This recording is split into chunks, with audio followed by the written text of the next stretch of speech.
ఈ లోకంలో మనకి దేవుని దగ్గరికి ఎందుకు వస్తారంటే చాలామంది ఖచ్చితంగా వారికి శ్రమలు, బాధలు, ఇబ్బందులు వచ్చినప్పుడు చాలామంది ఫోన్ చేసి చెప్పేటువంటి విషయం ఏంటంటే, బ్రదర్ మేము చాలా శోధనలో ఉన్నాము, సమస్యల్లో ఉన్నాము, ఇబ్బందుల్లో ఉన్నాము, దయచేసి మా కొరకు ప్రార్థించండి అని చెప్పి చాలామంది చెప్తుంటుంటారు. ఇక్కడ బైబిల్ గ్రంథంలో ఒక మాట ఉంది, మనం చదువుకుని ఈరోజు వాక్యపు వెలుగులో ముందుకు వెళ్ళిపోదాం. మత్తయి సువార్త 26వ అధ్యాయం 41వ వచనం చదువుకుని ఈరోజు మన వాక్యాన్ని ధ్యానం చేసుకుందాం. మత్తయి సువార్త 26వ అధ్యాయం 41వ వచనం. మీరు శోధనలో ప్రవేశించకుండానట్లు మెలకుగా ఉండి ప్రార్థన చేయుడి. ఆత్మ సిద్ధమే కానీ శరీరము బలహీనమని పేతురుతో చెప్పారు. ఎవరు చెప్పారు ఈ మాట అంటే యేసుప్రభువు వారు చెప్పారు. మనం కన్నులు మూసుకుందాం, ప్రార్థన చేద్దాం. స్తోత్రం దేవా, సర్వోన్నతుడా, పరిశుద్ధాత్మ దేవుడా, ఈ సమయంలో నీ యొక్క వాక్యపు వెలుగులో మమ్మల్ని నడిపించి బలపరిచి విత్తబడుచున్న వాక్యం వ్యర్థం కాకుండా ప్రతి హృదయంలో నాటబడి ఫలించి నూరంతల పంట అనుభవించడానికి కృప చూపించమని నజరేయుడైన యేసుక్రీస్తు నామములో ప్రార్థించి నమ్మి పొందుకుని ఉన్నాం తండ్రి, ఆమేన్. హల్లెలూయా, హల్లెలూయా, హల్లెలూయా. ఇక్కడ దేవుని వాక్యం సెలవిస్తున్నది ఏంటంటే, శోధనలో ప్రవేశించుకున్నట్లు ప్రార్థించమన్నది. మనలో చాలామంది పలికేటువంటి మాట ఏంటంటే, మేము శోధనలో ఉన్నాము, దయచేసి మా కొరకు ప్రార్థించండి. అంటే ఎందుకని ప్రార్థించమంటారు? ఇక్కడ శోధన నుంచి తప్పించబడాలని, శోధన నుంచి విడిపించబడాలని, సమస్య నుంచి విడిపించబడాలని ప్రార్థన చేయమంటున్నారు. మనం కూడా అలాగే ప్రార్థన చేస్తాం. దేవా నన్ను ఈ శోధన నుంచి విడిపించు, దేవా ఈ సమస్య నుంచి విడిపించు, దేవా ఈ అప్పు నుంచి విడిపించు, దేవా ఈ రోగం నుంచి విడిపించు. ఇలాగా ప్రతి వారికి ఉండేటువంటి ఆలోచన ఏంటంటే, వారికి ఉన్నటువంటి శ్రమ నుంచి, ఇబ్బంది నుంచి బయటపడాలని చెప్పేసి. బైబిల్ గ్రంథంలో మనం కొన్ని విషయాలు మనం చూసినట్లయితే మన ఆలోచన ఎలా ఉన్నదంటే, ఈ శోధన నుంచి బయటపడాలనేటువంటి ఆలోచనతో మనం ఉంటే, బైబిల్ గ్రంథంలో కూడా మీరు శోధన వచ్చాక ప్రార్థన చేయటం కాదు, అనారోగ్యం వచ్చిన తర్వాత హాస్పిటల్కి వెళ్తాం కాదు, అసలు అనారోగ్యం రాకుండానే ఏం చేయాలంట? జాగ్రత్త పడాలి. వింటున్నారా?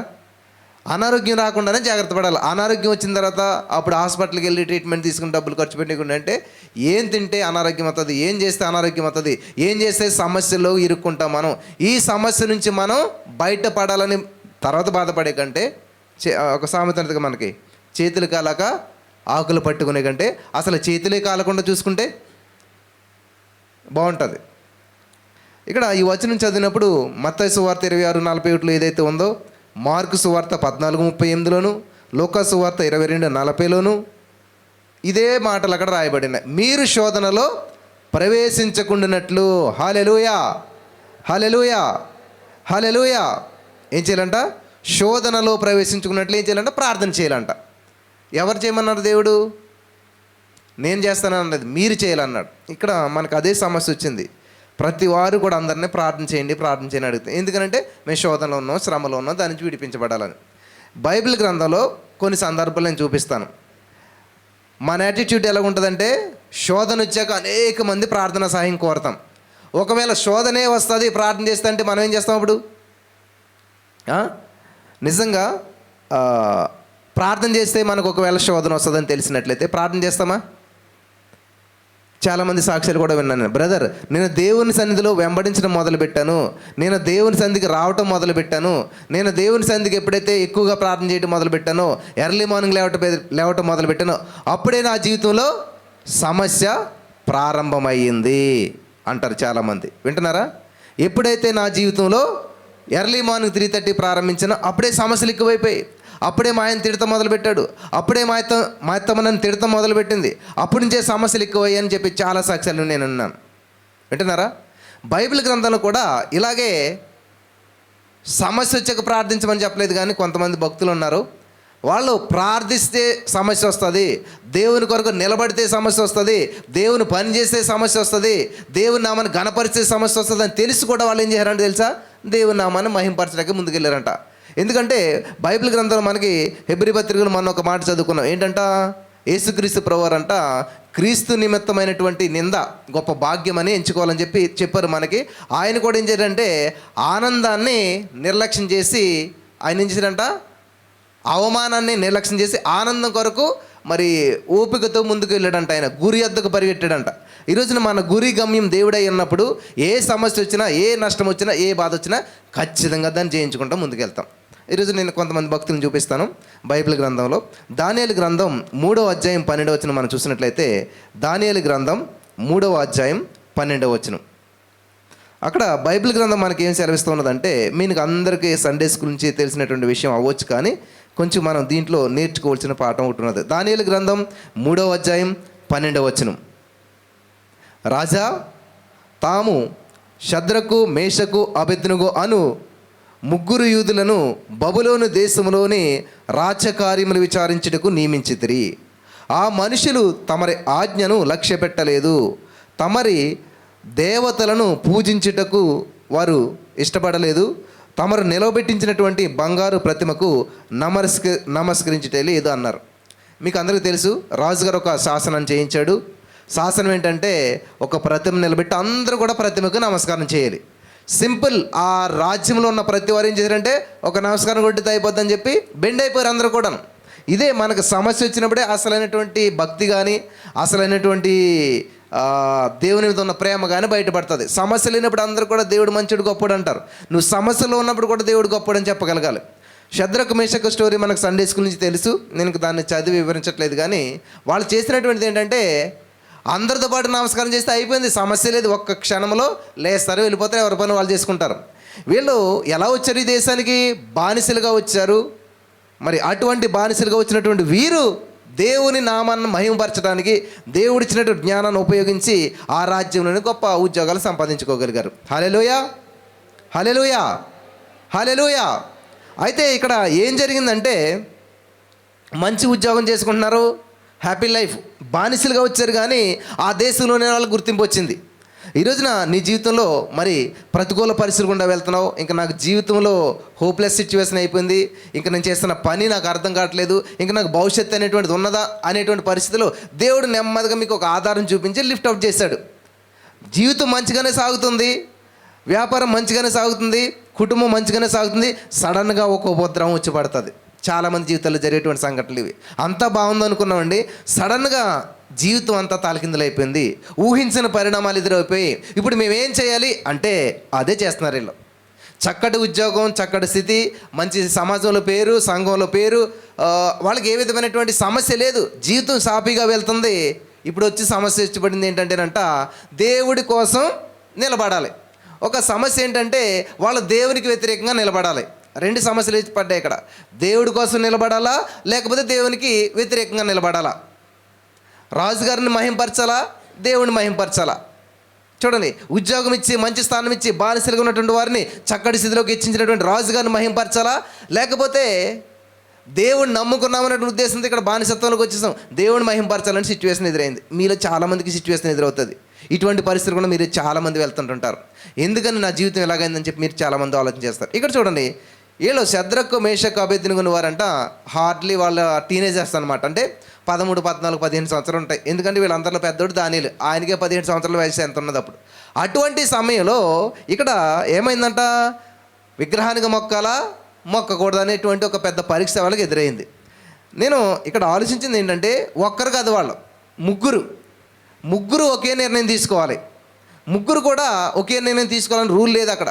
కానీ ఇక్కడ ముగ్గురు మాట్లాడుకున్నట్టుగా సందర్భం లేదు, కానీ వాళ్ళు ఏం చేశారంటే ముగ్గురు కూడా ఒకటే పని చేసినట్టుగా బైబిల్ గ్రంథంలో రాయబడింది. ఏంటంటే చూద్దాం మనం ఇక్కడ. అందుకు నెబుకద్నెజరు అత్యాగ్రహము రౌద్రము గలవాడై షద్రకు, మేషకు, అబేద్నెగోను పట్టుకొని రండని ఆజ్ఞగా వారు ఆ మనుషులను పట్టుకొని రాజు సన్నిధికి తీసుకుని వచ్చిరి. అంతటా నెబుకద్నెజరు వారితో ఇట్లా, నేను షద్రకు, మేషకు, అబేద్నెగో, మీరు నా దేవతను పూజించట్లేదని, నేను నిలబెట్టించిన బంగారం ప్రతిమను నమస్కరించట్లేదని నాకు వినబడినది, అది నిజమా? అప్పటికి ఛాన్స్ ఉన్నది. గమనించాలి, సైతాన్ గడు నీకు ఎంతవరకు ఛాన్స్ ఇస్తూ ఉంటుంటాడంటే చాలా ఛాన్సులు ఇస్తాడు. దేవుడు అంతకుమించి ఛాన్స్ ఇస్తాడు. నువ్వెంత దూరం అయిపోయినా సరే, ఎంత తప్పిపోయినా సరే, ఎంత ప్రతికూల పరిస్థితిలోకి వెళ్ళినా సరే, నీ జీవితం ఎంత సర్వనాశనం అయిపోయినా కానీ దేవుడు నీకు అవకాశం ఇస్తాడు. చాలామంది దానికి ఇంకా అయిపోయింది నా జీవితం అనుకుంటారు. బైబిల్ గ్రంథంలో ఎలిజబెత్ అని ఒక ఆవిడ ఉంటుంది, పాస్టర్ గారు భార్య, పాస్టర్ అమ్మ గారు, మంచిగా జీవితం నడుస్తూ ఉంది, దేవుడు పని చేస్తున్నారు, పరిచయం చేస్తున్నారు, కానీ పిల్లలు లేరు. అందరూ అన్నారు, చూశారు, 5 సంవత్సరాలు 10 సంవత్సరాలు వెయిట్ చేశారు, కానీ ఇంకా వాళ్ళు వాళ్ళ యొక్క శరీరానికి ఉండేటువంటి సామర్థ్యం పోయిందనమాట. దేవుడు ఎందుకు ఆలస్యం చేస్తున్నాడు అనుకుంటారు చాలామంది. ఇంక ఈ వయసులో అయిపోతే పెళ్ళి అయిపోతుంది, ఈ టైంలో చేస్తే ఉద్యోగం వచ్చేస్తుంది అనుకుంటారు. ఆ టైంలో జరగదు అది. అప్పుడు అనుకుంటారు ఇంకా అయిపోయింది, ఇంకెక్కడ అవుతుంది, ఇంకా నాకెక్కడ పెళ్ళి అవుతుంది, ఇంకా నాకెక్కడ ఉద్యోగం వస్తుంది, ఇంకా నా పరిస్థితి ఎక్కడ బాగుపడుతుందని మీరు చెప్పి మీ యొక్క ఆ సామర్థ్యం ఎప్పుడైతే దాటిపోయిందో మీరు ఏమవుతారంటే హోప్లెస్ అయిపోతారు. దేవుడికి నీ సామర్థ్యంతో కానీ నీ శక్తితో కానీ ఈ లోకంలో ఉన్న పరిస్థితులు కానీ సంబంధం లేదు. హల్లెలూయా, హల్లెలూయా. నేను చెప్తున్న వాక్యం మీకు అర్థమవుతున్నట్లయితే రెస్పాండ్ అవ్వాలన్నమాట. ఎందుకంటే చప్పట్లు ఎప్పుడు సౌండ్ వస్తుంది? ఒక చేతితో నేను ఎంత కొట్టినా సౌండ్ రాదు, రెండు చేతులు కలిస్తేనే చప్పట్లు. అలాగా ఈ యొక్క వాక్యం విత్తబడుచు ఉండగా మీ హృదయం అనే పొలంలో అది నాటబడుతున్నది అనే దానికి సూచన ఏంటంటే రెస్పాండ్ అవ్వాలన్నమాట. హల్లెలూయా, హల్లెలూయా. నిజంగా ఇక్కడ మరి అటువంటి పరిస్థితుల్లో ఆవిడ ఏమైంది, ఇంకా నా పరిస్థితి బాగోలేదు, అయిపోయింది, నా శరీరం అంటే ఆడవాళ్ళలో ఋతుచక్రం అనేటువంటిది 40-45కి నిలిచిపోతుంది. అంటే ఇంకా పిల్లల కనేటువంటి సామర్థ్యం అనేటువంటిది ఉండదు. అటువంటి సందర్భంలో 45 కాదు, 55 కాదు, చాలా దూరం వెళ్ళిపోరాలు. అంత దూరం వెళ్ళిన వారి జీవితంలో అద్భుతం జరుగుతుందా అంటే నిజంగా మీరు ఆలోచించినట్లయితే ఈ మైండ్తో చేసిన కాల్కులేషన్కి మ్యాచ్ అవ్వదు. అందుకే దేవుడు చెప్పాడు, నేను చేసే కార్యాలు నీ కంటికి కనపడవు, నీ హృదయానికి గోచరం అంటే అర్థం కావు, నీ చెవులకి వినపడవు. హల్లెలూయా, హల్లెలూయా. నువ్వు నెలంతా కష్టపడితే మహా ఒక 20,000, 30,000, 50,000 జీతం వస్తుంది. దేవుడు ఎవరినన్నా నేను బ్లెస్ చేయమని చెప్పాడు అనుకోండి, ఒకే రోజు వచ్చి ఒక 5 కోట్లు ఇచ్చి వెళ్తారు. ఎన్ని సంవత్సరాలు కష్టపడితే నీకు వస్తుంది? అందుకనే దేవుడు చెప్పాడు, యెహోవా ఆశీర్వాదము ఐశ్వర్యం ఇస్తుంది, నరుని కష్టార్జితం వల్లది ఏమాత్రం. కానీ మనం ఏం చేస్తాము, నేను ఉద్యోగం వేస్తాను, లేదు ఈ కంపెనీ మరి ఇంకో కంపెనీకి వెళ్ళాలి, అప్పుడు ఇంకో 10,000 పెరుగుతుంది, తర్వాత 2 సంవత్సరాలు ఇంకో కంపెనీ మారాలి, ఇలాగ ఒక 5 సంవత్సరాలు మారితే ఇంత పెరుగుతుంది. ఎంత కాల్కులేట్ చేస్తారు? అందుకనే దేవుడు లెక్క ఎలా ఉంటుందంట, 5 రెట్లు 2 చేపలు, 5 + 2 = 5,000. చూసారా? మన లెక్కలకి దేవుని లెక్కలకి, మన ఆలోచనలకి దేవుని ఆలోచనలకి చాలా అసలు సంబంధం ఉండదు అనమాట. కానీ మనిషి ఏం చేస్తాడు, వారికి ఉన్నటువంటి ఆలోచనలు చేసి, వారి మనసుతోటి ఆలోచన చేసి అద్భుతం జరగాలని చూస్తుంటారు. కానీ అది జరగదు. ఎందుకంటే ఇంక టైం అయిపోయిందిలే, ఇంక ఇది వయసు అయిపోయిందిలే, ఇంక ఈ యొక్క బిజినెస్ లాస్ అయిపోయిందిలే, ఇంక కొలాప్స్ అయిపోయింది, ఇంక ఇది అవ్వదు.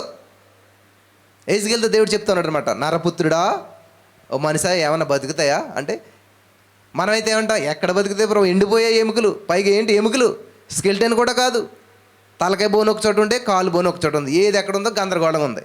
అటువంటి గందరగోళంలో అసలు అవి ఏకమవటమే కష్టం. ఒకవేళ ఒక స్కెల్టన్ నేను తయారు చేయాలంటే ఇప్పుడు కాలుకున్నటువంటి చెయ్యి ఎక్కడ ఉంది, చెయ్యికున్నటువంటి స్కెల్టన్ ఎక్కడ ఉంది, ఇది అంతా వెతకాలంటే ఒక మనిషికి కావాల్సిన ఎముకలు 200 అన్ని బోన్స్ నేను తీసుకురావాలంటే నా వల్ల కాదు. అటువంటిది వాటికి రావటం, వాటిలో జీవం రావటం ఇది అసలు ఇంపాసిబుల్ అని మనం చెప్పేస్తాం మన కాల్కులేట్ ప్రకారం. కానీ నిజంగా ఆయన ఏజ్కెల్ చాలా తెలివైన వాడు. ఏమన్నాడు తెలుసైనా, ఏమన్నాడు, ప్రభువా నాకు తెలియదు అంటలేదు, అది నీకే తెలుసు అన్నాడు. హల్లెలూయా, హల్లెలూయా. దేవుడు ఏదైనా చేయగలుగుతాడు, ఎప్పుడైనా చేయగలుగుతాడు, ఎలాగైనా చేయగలుగుతాడు. కానీ నీ నమ్మిక చెప్పినది నీకు జరుగుతుంది. హల్లెలూయా, హల్లెలూయా. నువ్వు నమ్మాలి, నా జీవితం సర్వనాశనం అయిపోయినా సరే నన్ను దేవుడు మళ్ళా సర్వ సమృద్ధిలోకి నడిపించగలిగిన సామర్థ్యం కలిగి ఉన్నాడు. అటువంటి ప్రణాళికను సిద్ధం చేశాడు. దాన్ని నేను ఇంకా స్వతంత్రించుకోలేకపోతానంటే కారణం ఏంటంటే నా యొక్క అవిశ్వాసం వలననే. హల్లెలూయా, హల్లెలూయా. నేనంటాను అసలు దేవుడు ప్రాబ్లమే లేదు, దేవుడిది సమస్యే లేదు, దేవుడు చేయవలసిందే లేదు, దేవుడి యొక్క ఇన్వాల్వ్మెంట్ అసలు ఇంక దేంట్లోనూ కూడా అవసరం లేదు. ఎందుకంటే ఇప్పుడు ఫర్ ఎగ్జాంపుల్ మన ఇంట్లో వంట ఎవరు చేస్తారు? అమ్మ చేస్తుంది. ఇంటి నిండా వస్తువులున్నా, ఉప్పు కారం అన్నీ ఉన్నా కానీ వంట అవ్వదు మనకి.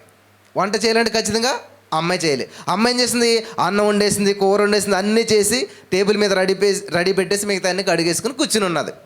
ఇప్పుడు నువ్వేం చేయాలి అక్కడ? జస్ట్ అవ సిద్ధం చేసినటువంటి ఆహారం భుజింతే నీకు ఆకలి తీరుతుంది. ఇప్పుడు నువ్వు వెళ్ళి అమ్మా ఏం చేస్తున్నావు ఏంటి అని ఇంక అమ్మతో ఇంకా అన్నం వండలేదా, కూర వండలేదా, ఇంకా సిద్ధం చేయలేదా, ఎప్పుడు చేస్తావు అని అంటే అర్థం ఉన్నదా?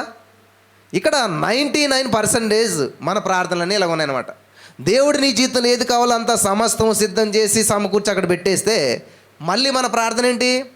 ఎప్పుడు గ్యాస్ అంటిస్తావు, ఎప్పుడు పొయ్యి అంటిస్తావు, ఎప్పుడు నా కొరకు నువ్వు కార్యం చేస్తావు? వాస్తవానికి దేవుడు చేయవలసింది అంతా చేశాడు.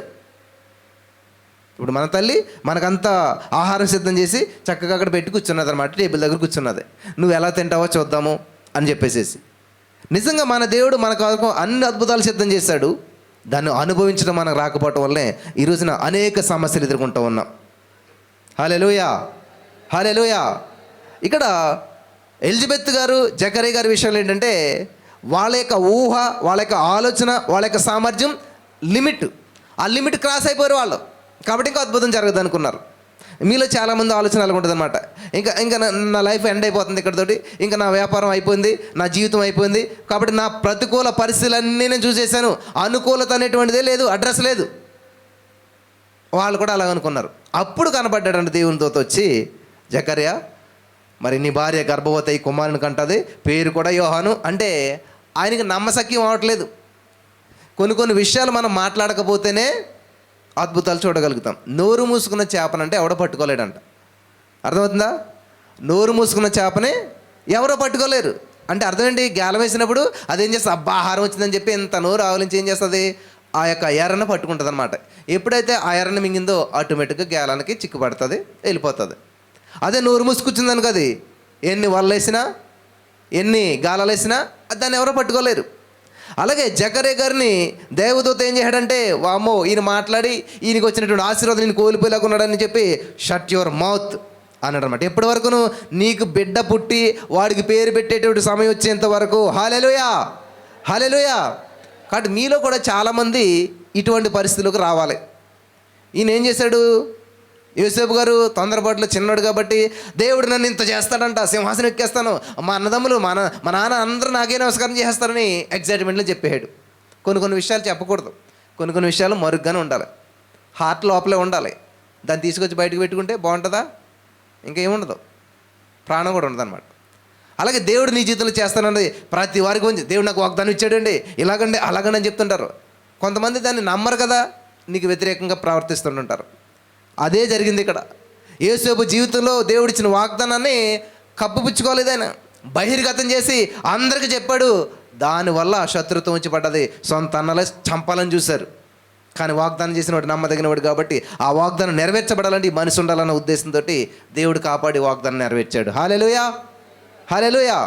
కాబట్టి ఈ రోజున ఒకవేళ నీ జీవితంలో సమస్యలు గుండా వెళ్తున్నారేమో, మీరు ఇబ్బందులు గుండా వెళ్తున్నారేమో, ప్రతికూల పరిస్థితులు గుండా వెళ్తున్నారేమో, ఎప్పుడు కూడా దేవుని విషయంలో మీరు అనుమానం అనేటిని పెట్టుకోవద్దు. బ్రదర్ నా పరిస్థితి అసలు ఎలాగుందో తెలుసా? అనవసరం నాకు. మీ పరిస్థితి ఎలాగుందో నాకు అనవసరం. కానీ మీ పరిస్థితిని బాగు చేసే దేవుడు మాత్రం నిన్న నేడు నిరంతరం ఏకరీతిగా ఉన్నాడు. హల్లెలూయా, హల్లెలూయా, హల్లెలూయా. దేవుడు మారడం, నీ పరిస్థితి మారుతుంది. ఈరోజు బాగలేదు నీ పరిస్థితి, రేపు బహుగా బాగుంటుంది. Amen, amen. నమ్మట్లేదు మీరు.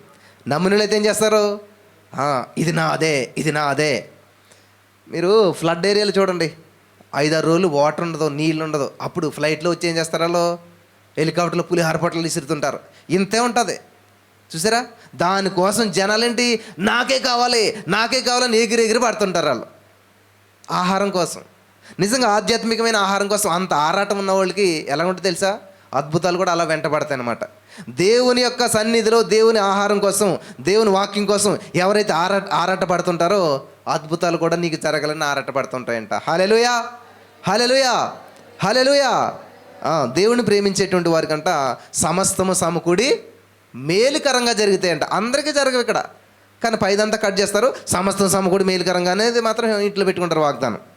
ద్వితీయోపదేశకాండం 28వ అధ్యాయంలో ఒక లైన్ ఉంటుంది, అక్కడ ఏముంటుంది? భూమి మీద ఉన్న సమస్తలకు నేను హెచ్చిస్తాను, అంతే. అదొకటే తీసుకుంటారు. చూడండి, చేపను కొన్నప్పుడు ఏం చేస్తాం, కొంతమంది తల తోక తీసి పడేసి మధ్యలో తెచ్చుకుంటారు అనమాట. ఈ వాగ్దానాలు కూడా చాలామంది ఏం చేస్తారంటే దాని తల తోక కట్ చేస్తారు.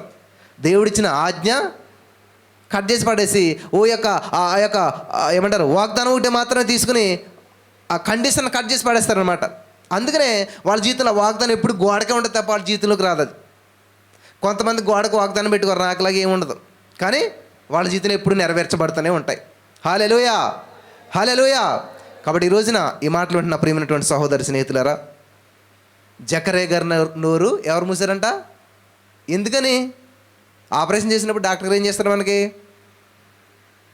ఎనస్థీసియా ఇస్తారు. ఎందుకని? కోపం వచ్చా?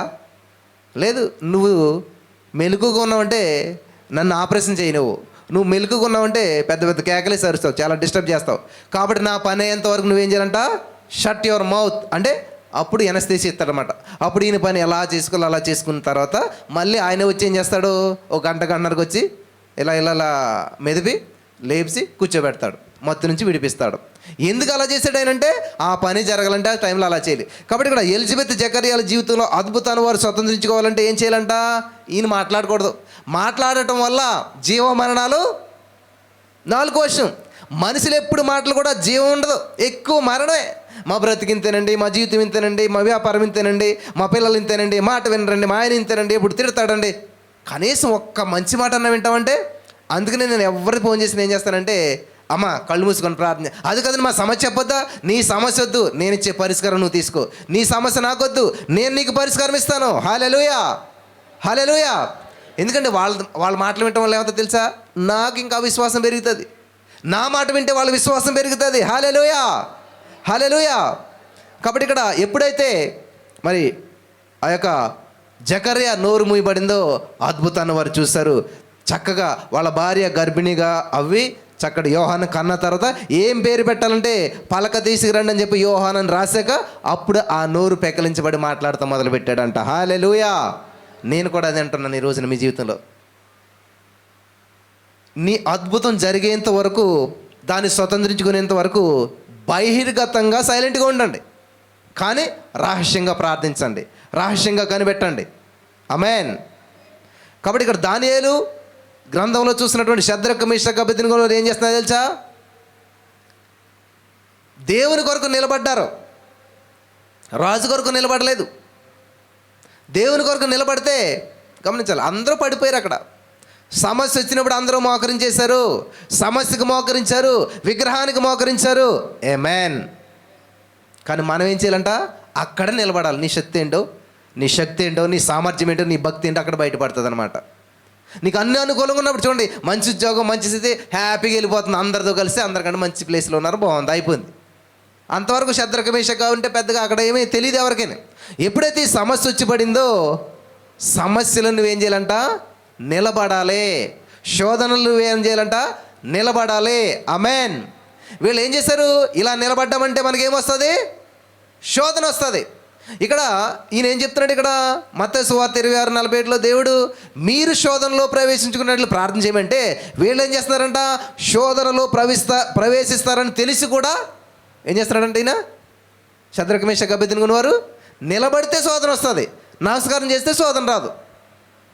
మరి ఇంత రిస్క్తో కూడిన భక్తి ఎంతమంది చేస్తూ ఉన్నారు, దేవుని కొరకు ఇంత రిస్క్ ఎవరు తీసుకుంటూ ఉన్నారు అంటే చూడండి తెలుస్తుంది కదా మనకి. అంతా బంద్ అన్నారు, బంద్ అనేసరికి అంతే మానేశారు. షద్రక్ మేషక్ అబేద్నెగోలు వారికి ఎదురుగా విగ్రహం ఉన్నది, ఎదురుగా రాజు ఉన్నాడు, కానీ అదృశ్యాన్ని దేవుడు మాత్రం ఉన్నాడు. దేవుడు కనిపించట్లేదు, రాజు కనిపిస్తున్నాడు, విగ్రహం కనిపిస్తూ ఉంది. కనిపించేదేనని నమ్ముతారు మన వాళ్ళంతా కూడా. కంటికి ఏది కనిపిస్తుందో దాన్నే ప్రభావితం చేస్తుంటుంది, అదే ప్రభావితం చేస్తుంది కదా. మనం ఏది చూస్తామో అదే పలుకుతాం అనమాట. కానీ దేవుడు ఏమన్నాడు, లేని వాటిని రోమా 4:17 ఉంటుంది అన్నమాట. మన దేవుడు ఎటువంటి వాడు అంట, లేని వాటిని ఉన్నట్టుగా పిలిచేవాడు. హల్లెలూయా, హల్లెలూయా. దేవుడు ఆత్మస్వరూపుడు. కాబట్టి నువ్వు ఆత్మానుసారం యుక్తి అయితే మాత్రమే దేవుడిని చూడగలుగుతావు. మనకి దావీదు గొలియాతు ఫోటోలు చూస్తుంటుంటాం. దావీదు చిన్నగా ఉంటాడు, గొలియాతు పెద్దగా ఉంటాడు, అంతే చూస్తాం. కానీ దావీదు వెనకాల చూసినట్లయితే మహోన్నతుడైనటువంటి దేవుడు, చాలా గొప్ప దేవుడు అక్కడ ఉన్నట్టుగా మనం చూస్తుంటుంటాం. ఇప్పుడు ఇమేజెస్ వచ్చాయి రీసెంట్గా, మనకి ఇంటర్నెట్లో అట్లా దొరుకుతాయి అనమాట. అది మనం చూడం ఇప్పుడు కూడా. దావీదు గొలియాతు, చిన్నోడు గొలియాతు, చిన్నోడు దావీదు, గొలియాతు పెద్దోడు, ఇంతే. వీళ్ళ కళ్ళు ఏంటంటే న్యాచురల్ ఐస్ అనమాట. అందుకే ఎఫెసీ 1:17 ప్రకారం ప్రతిరోజు మన మనోనేత్రాలు వెలిగించబడాలని ప్రార్థన చేయాలంట. ఎవరికైతే మనోనేత్రాలు వెలిగించబడతాయో ఎప్పుడు కూడా నువ్వు ఒంటరి అనుకో. నేను ఇక్కడ ప్రసంగం ఏదో ఒక్కరిగా చెప్తున్నాను అనుకోని, ఇప్పుడు కూడా కొన్ని వేల మంది దేవదూతలు ఇక్కడ ఉంచాడు దేవుడు. హల్లెలూయా, హల్లెలూయా. కొన్ని వేల మంది దేవదూతలు ఇక్కడ ఒక సమూహం వల్లే ఇక్కడ ఏర్పాటు చేశాడు. ఎందుకంటే ఇక్కడ దేవుని పని జరుగుతుంది కాబట్టి. మీరు నమ్ముతే లేదో, ఒక వ్యక్తి ప్రార్థన చేస్తుంటే దేవుడు దర్శనం చూపించాడంట. దేవదూతలంట పళ్ళెంలో పలహారము, ఫ్రూట్స్ ఎలా పట్టుకుని ఉంటారో మనుషులు, అలాగా దేవుని సన్నిధిలో దేవదూతలంట ఒక ప్లేట్స్ ఎలా పట్టుకుని ఉంచున్నారంట. అందులో న్యూ కిడ్నీస్, న్యూ హార్ట్స్, అన్నీ కూడా పార్ట్స్ ఉన్నాయంట. ఎవరికి ఏది అవసరమో అవన్నీ వాళ్ళకి అవసరం అని చెప్పి దేవుడు పంపించాడంట. మనుషులు ఏం చేస్తున్నారు? అసలు అవి అడగట్లేదంట, వాటిని చూడట్లేదంట. ఆ జబ్బు హృదయాన్నే, ఆ జబ్బు కిడ్నీనే, దాన్నే చూసుకుంటూ ఎంతో వేదన చెందుతున్నారంట. కానీ in the name of Jesus I'm believing, I'm receiving. నేను నూతనమైన హార్ట్ని పొందుకుంటున్నాను, నేను నూతనమైన కిడ్నీని పొందుకుంటున్నాను, థ్యాంక్ యూ జీసస్ ఇచ్చినందుకు వందనాలు అని ఎవరన్నా అంటే అలా పెడతారని చూస్తున్నారంట వాళ్ళు. డాక్టర్ చేసే ఆపరేషన్కి అయితే మొత్తం ఉంటుంది, ఆపరేషన్ చేయలేని నొప్పి ఉంటుంది. కానీ దేవదత్త వచ్చి నీకు చేసేటువంటి ఆపరేషన్కి ఆనమలే ఉండదు, నొప్పే ఉండదు. విత్ ఇన్ సెకండ్స్లో నువ్వు టెస్ట్ చేసుకుంటే న్యూ హార్ట్ ఉంటుంది. హల్లెలూయా, హల్లెలూయా. ఒక భక్తుడు కెనెత్ హేగన్ గారు అని మీకు అందరికీ చాలామంది తెలిసే ఉంటుంది. ఆయన భార్యకి దగ్గర 70 సంవత్సరాలు వచ్చాక హార్ట్ సమస్య వచ్చిందంట. సరే, హాస్పిటల్కి తీసుకెళ్తే కనీసం ఆపరేషన్ చేసే అవకాశం లేదన్నారంట. ఎందుకంటే ఆపరేషన్ చేసే లోపలనే పోతుంది కాబట్టి వీడికి ఆపరేషన్ చేసే అవకాశం లేదు, జాగ్రత్తగా ఇంటికంటి గురించి చూసుకోండి, అన్నాళ్ళు బతికదు అన్నాలని పంపేశారంట. మరీనా దేవుని సేవకుడు, విశ్వాస వీరుడు ఏం చేయడంటే ఇంటికి వచ్చి స్వస్థతకు సంబంధించిన వచనాలని చెప్పి రాసేసి వాటిని టేప్ రికార్డ్ చేసి రోజు ఇవే వింటూ ఉండు అన్నాడంట. అవే వింటూ ఉన్నదంట ఆమె. వింటూ ఉంటే ఒకరోజు భార్యాభర్తలు కలిసి టీవీలో ఒక ప్రోగ్రాం చూస్తున్నారంట. దేవుని వాక్యం చూస్తుంటుంటే సడన్గా ఆ టీవీలోంచే ఒక హ్యాండ్ ఇట్లా వచ్చి ఆమె హార్ట్ని ఇట్లా తీసినట్టు న్యూ హార్ట్ని పెట్టినట్టు జరిగిందంట. హల్లెలూయా. నమ్మరు ఎవరైనా ఇలాంటి విషయాలు, ఇలా అద్భుతాలు జరిగితే నమ్మరు. దేవుడు ఎందుకు అద్భుతం చేస్తాడు? ఇప్పుడు డాక్టర్లు ఇచ్చాడు కదా, హాస్పిటల్ ఇచ్చాడు కాబట్టి నువ్వు హాస్పిటల్కి వెళ్ళాలి, ట్రీట్మెంట్ చేయించుకోవాలి అంతే. ఇప్పుడు దేవుడు అద్భుతం చేయడు. ఇది చాలామంది ఆలోచన. కాబట్టి వాళ్ళకి జరగవు. వాళ్ళు ఏం చేస్తారు? డాక్టర్ దగ్గరికి వెళ్తారు, ఆపరేషన్ చేయించుకుంటారు, మళ్ళీ ఎవరొకరు హార్ట్ పెట్టించుకుని వస్తారు. అదే వాళ్ళ ప్రాసెస్. కానీ నువ్వు నిజంగా దేవుని నమ్మినట్లయితే ఏమంటున్నాడు దేవుడు? లాజరు చనిపోతేనే, అమ్మా నువ్వు దేవుని నమ్మితే మహిమను చూస్తావు. హల్లెలూయా. దేవుని నమ్మిన వారు మహిమను చూస్తారు, దేవుని నమ్మిన వాళ్ళు డాక్టర్ని చూస్తారు, ఆపరేషన్ చూస్తారు, హాస్పిటల్ చూస్తారు అంతే. ఎందుకంటే అక్కడే ఉంటుంది వాళ్ళకి ఆరోగ్యం. ఎవరైతే దేవుడిని నమ్ముతారో వాళ్ళ స్పాట్లో, వాళ్ళ జీవితంలో అద్భుతాన్ని వాళ్ళు స్వతంత్రించుకుంటారు. హల్లెలూయా. నా జీవితంలో, నా కుటుంబంలో, నా పిల్లల విషయంలో ఇలాంటి ఎన్నో అద్భుతాలు చూస్తాను నేను. అందుకే ఇంత దమ్ముగా, ధైర్యంగా నేను చెప్పగలుగుతున్నాను. దేవుడు అద్భుతాలు చేసే దేవుడు. నిన్న నేడు నిరంతరం మారడు. గతంలో అద్భుతాలు చేసిన దేవుడు ఇప్పుడు చేస్తున్నాడు, ఎప్పుడు చేస్తూనే ఉంటాడు. హల్లెలూయా. అది నీ నమ్మకాన్ని బట్టి, నీ విశ్వాసాన్ని బట్టి ఆధారపడి ఉంటుంది. ఆమేన్. కాబట్టి ఇక్కడ ఎప్పుడైతే ఎలిజబెత్ జకరియల విషయంలో అద్భుతం జరిగిందో ఆయన పేరు పెట్టాడు. వాళ్ళ జీవితాలు అక్కడ నుంచి హిస్టరీ క్రియేట్ చేశారనమాట. హిస్టరీ చదువుకోలేదు వాళ్ళు. ఆ వయసులో పిల్లల్ని కన్నటువంటి వారు ఎవరన్నా ఉన్నారా? లేరు వాళ్ళు. కాబట్టి నువ్వు కూడా చెప్పాలి, ఇదిగో ఇలాంటి విచ్ఛిన్నమైపోయింది జీవితం, ఇంకా నాకు జీవితం లేదన్నారు, ఇంకా నాకు భవిష్యత్తు లేదన్నారు అన్నప్పుడు ఏం చేయాలి? సాధించి చూపించాలి. హల్లెలూయా, హల్లెలూయా. నా దేవుడు, ఎస్ నాకు అంత జ్ఞానం లేదు, అంత బలం లేదు, నాకు అంత శక్తి లేదు, కానీ నన్ను బలపరచు క్రీస్తునందు నేను సమస్తము చేయగలుగుతాను. హల్లెలూయా. నేను ఏదైనా సాధించగలుగుతాను, నేను ఏదైనా చేయగలుగుతాను అనేటువంటి పట్టుదల, అనేటువంటి ఆసక్తి నీలో ఉన్నట్లయితే నీ ద్వారా దేనైనా చేయడానికి దేవుడు సిద్ధంగా ఉన్నాడు. ప్రణాళిక ఎప్పుడో సిద్ధం చేశాడు. నీదే ఆలస్యం కాను. నువ్వు రెడీ అంటే ఆయన అన్ని సిద్ధం చేసి ఉంచాడు. ప్రాసెస్ స్టార్ట్ అవుతుంది అనమాట. హల్లెలూయా, హల్లెలూయా. కాబట్టి ఇక్కడ వీళ్ళు ఏం చేశారంట? అందరితో పాటు మోకరించలేదు. Something special. ఇంత వేల మందిలో, అంత మైదానంలో కేవలం 3 బాలురు మాత్రమే నిలబడ్డారంట. ఆమేన్. ఈ రోజున ఏదైనా చిన్న సమస్య వస్తే మీలో ఎంతమంది నిలబడతారు? ఏదైనా చిన్న శోధన వస్తే ఎంతమంది నిలబడతారు? ఏ ఒక్క ఆదివారం మిస్ అవ్వకూడదని ఎంతమంది నిలబడ్డారు? ఈ యొక్క 2025 సంవత్సరంలో ఒక ఆదివారం కూడా దేవుని సంధికి మిస్ అవ్వకూడదు, ఒక ఆదివారం కూడా నేను కోల్పోకూడదు. ఎంతమంది నిర్ణయాలు తీసుకున్నారు? ఇది దేవునికి నీకు సంబంధించినటువంటి ఒక కావనంటే, ఒక నిబంధన. ఇది ఎవరున్నారు, ఎలా ఉన్నారు, ఎంతమంది వచ్చారు, ఏమైంది, ఏంటి, ఇదంతా అనవసరం. నేను నమ్మే సిద్ధాంతం ఏంటంటే, నేను చేసే పని ఫెయిల్ అవ్వచ్చు కానీ నేను మాత్రం ఫెయిల్ అవ్వను. హల్లెలూయా, హల్లెలూయా. వింటున్నారా? మనం వెళ్ళిన పెళ్ళి జరగకపోవచ్చు కానీ మనం వెళ్ళటం మాత్రం మిస్ అవ్వకూడదు. అలా ఉండాలి మనం ఎప్పుడు కూడాను. ఎవరైనా ఒక చోటు రమ్మరనుకో, ఖచ్చితంగా ఆ టైము, ఆ యొక్క ఆ మాట నేను నిలబెట్టుకుంటాను ఎప్పుడైనా సరే. దాన్ని ఎప్పుడు కూడా నేను కోల్పోను. దేవుడు దాన్ని చూసే ఒకడు తన పనిలో నిపుణత గలవారిని చూసారా? నిపుణత అంటే నైపుణ్యం. ఏంటి నైపుణ్యం? నీకేమీ రాదు, బైక్ మీద వెళ్తాం వచ్చు, అందులో నైపుణ్యం చూపించాలి. అనుకున్న సమయానికి అనుకున్న విధంగా నువ్వు వెళ్ళి చూపించు. నీ శ్రద్ధని, నీ ఆసక్తిని బట్టి శ్రద్ధ గలవారిని అంటే దేవుడు ఏం చేస్తారంట? మంచి పని చేసుకుంటారు అంటలేదు. శ్రద్ధ గలవారు ఐశ్వర్యవంతులు అవుతారంట, ఏలుబడి చేస్తారంట. హల్లెలూయా, హల్లెలూయా. కాబట్టి ఇక్కడ దానియేలు గ్రంథంలో చూసినటువంటి షద్రకు మేషకు అబేద్నెగోను వారు ఏం చేశారంట? దేవుని కొరకు రోషంగా నిలబడ్డారు. తెలుసు నిలబడితే శోధన వస్తుంది, నిలబడితే సమస్య వస్తుంది, నిలబడితే ప్రాణమైపోతుంది. ఏదో సామెత ఉంటుంది కదా, బ్రతుకుంటే బొలిసాగానే తిరిగి బతకొచ్చు అనేది సామెత ఉంటుంది. మరి వీళ్ళు కూడా అలాగ అనుకోవచ్చు కదా. వెనకాల చూస్తే ఎవరు లేదు, ముందు చూస్తే ఎవరు లేరు, సొంత దేశం కాదు, తల్లి లేదు, తండ్రి లేదు, ఏ సపోర్ట్ లేదు, ఏదో చిన్న ఉద్యోగం వచ్చింది, చక్కటి జీవితం ఎంజాయ్ చేయొచ్చు కదా. అరే ఈ వయసులో మరణితం ఎలాగని అనుకోవచ్చు కదా. రిస్క్ తీసుకున్నారు. హల్లెలూయా. ఈరోజు రిస్క్ తీసుకునే క్రైస్తవులు కావాలి, రిస్క్ లేకుండా జీవించే క్రైస్తవులు కాదు. 16 సంవత్సరాలు 17 సంవత్సరాల అమ్మాయికి కన్సీవ్ అయింది అనుకోండి, భర్త లేకుండా, ఎలా ఉంటుంది పరిస్థితి? పైగా ఆవిడ అనుమతి చెప్పిన, నువ్వు ఈ టైంలో కన్సీవ్ అవ్వడానికి ఇష్టపడతావా అంటే, లేదు లేదు, మా అమ్మని అడుగుతాను, మా నాన్న అడుగుతాను, నాకు పెళ్లి సెట్ అయిపోయింది, ఆల్రెడీ మా ఆయన్ని అడుగుతాను అంటారు. మరి అమ్మగారు ఎవరిని అడిగింది అక్కడ? తల్లిదండ్రులు నిర్ణయం తీసుకుందా? చేసుకోబోయే వ్యక్తి నిర్ణయం తీసుకుందా? ఎవరు నిర్ణయం తీసుకోలేదు. ఆ రోజుల్లో ఆ టైంలో కన్సీవ్ అయినట్లయితే రాళ్ళతో కూడా చంపేస్తారు.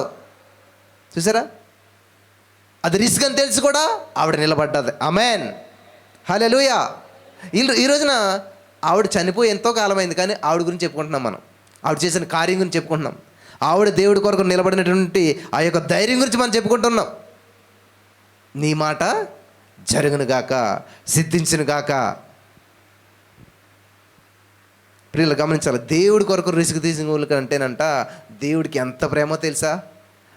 మాకు ఏ శోధన వద్దండి, అస్సలు మేము ఇక్కడికి వస్తున్నట్టు ఎవరికి తెలియకూడదండి, అసలు మేమంటే ఎవరికో తెలియకూడదు, అసలు మేము కనపడకూడదు, మా మాట వినపడకూడదు, కానీ దేవుడు మమ్మల్ని బాగా దీవించాలి, దేవుడి దీవెనలు అన్నీ మాకు రావాలి, ఆశీర్వాదాలన్నీ మేము పొందుకోవాలి. ఇదేంటి అసలేని? చాలామంది నికోదేములు మన మధ్యలో ఉంటారనమాట.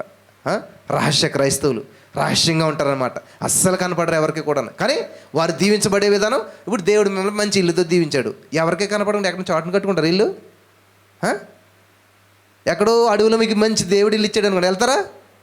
అబ్బా మంచి ప్లేస్లో ఉండాలి, అన్నింటికి అనుకూలంగా ఉండాలి, స్టేషన్, మేము అలాగే ప్రార్థన చేసాం, మాకు స్టేషన్ దగ్గర ఉండాలి, స్కూల్ దగ్గర ఉండాలి, మేము అలాగే కోరుకున్నాం, దేవుడు అలాగే ఇచ్చాడు. యోహాను సువార్త 14:14 దేవుడిని చెప్తానంటే, మీరు నా నామన ఏది అడిగినా. నిజమా? మరి ఏం అడిగారు, ఏం పొందుకున్నారు మీరు?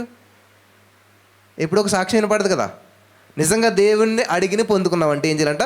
ఒక సాక్ష్యం చెప్పాలి, దేవుని నామను మహింపరచాలి.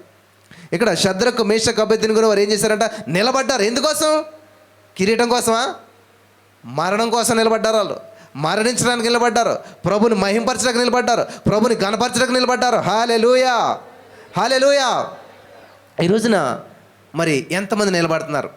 ఆదివారం ఈరోజు ఖచ్చితంగా నేను దేవుని సన్నిధిలోనే ఉంటాను, దేవుని మహింపరుస్తాను, దేవుని వాక్యము ఒక్క మాట పొర్లిపోకుండా నేను వింటాను, దాన్ని నా హృదయంలో భద్రపరుచుకుంటాను, ఆ వాక్యానుసారంగా నా జీవితం ఉందో లేదో నేను పరిశీలన చేసుకుంటాను. హల్లెలూయా అని ఎవరైతే నిర్ణయాలు తీసుకుంటారో వాళ్ళ స్థితి అలా ఉండదు.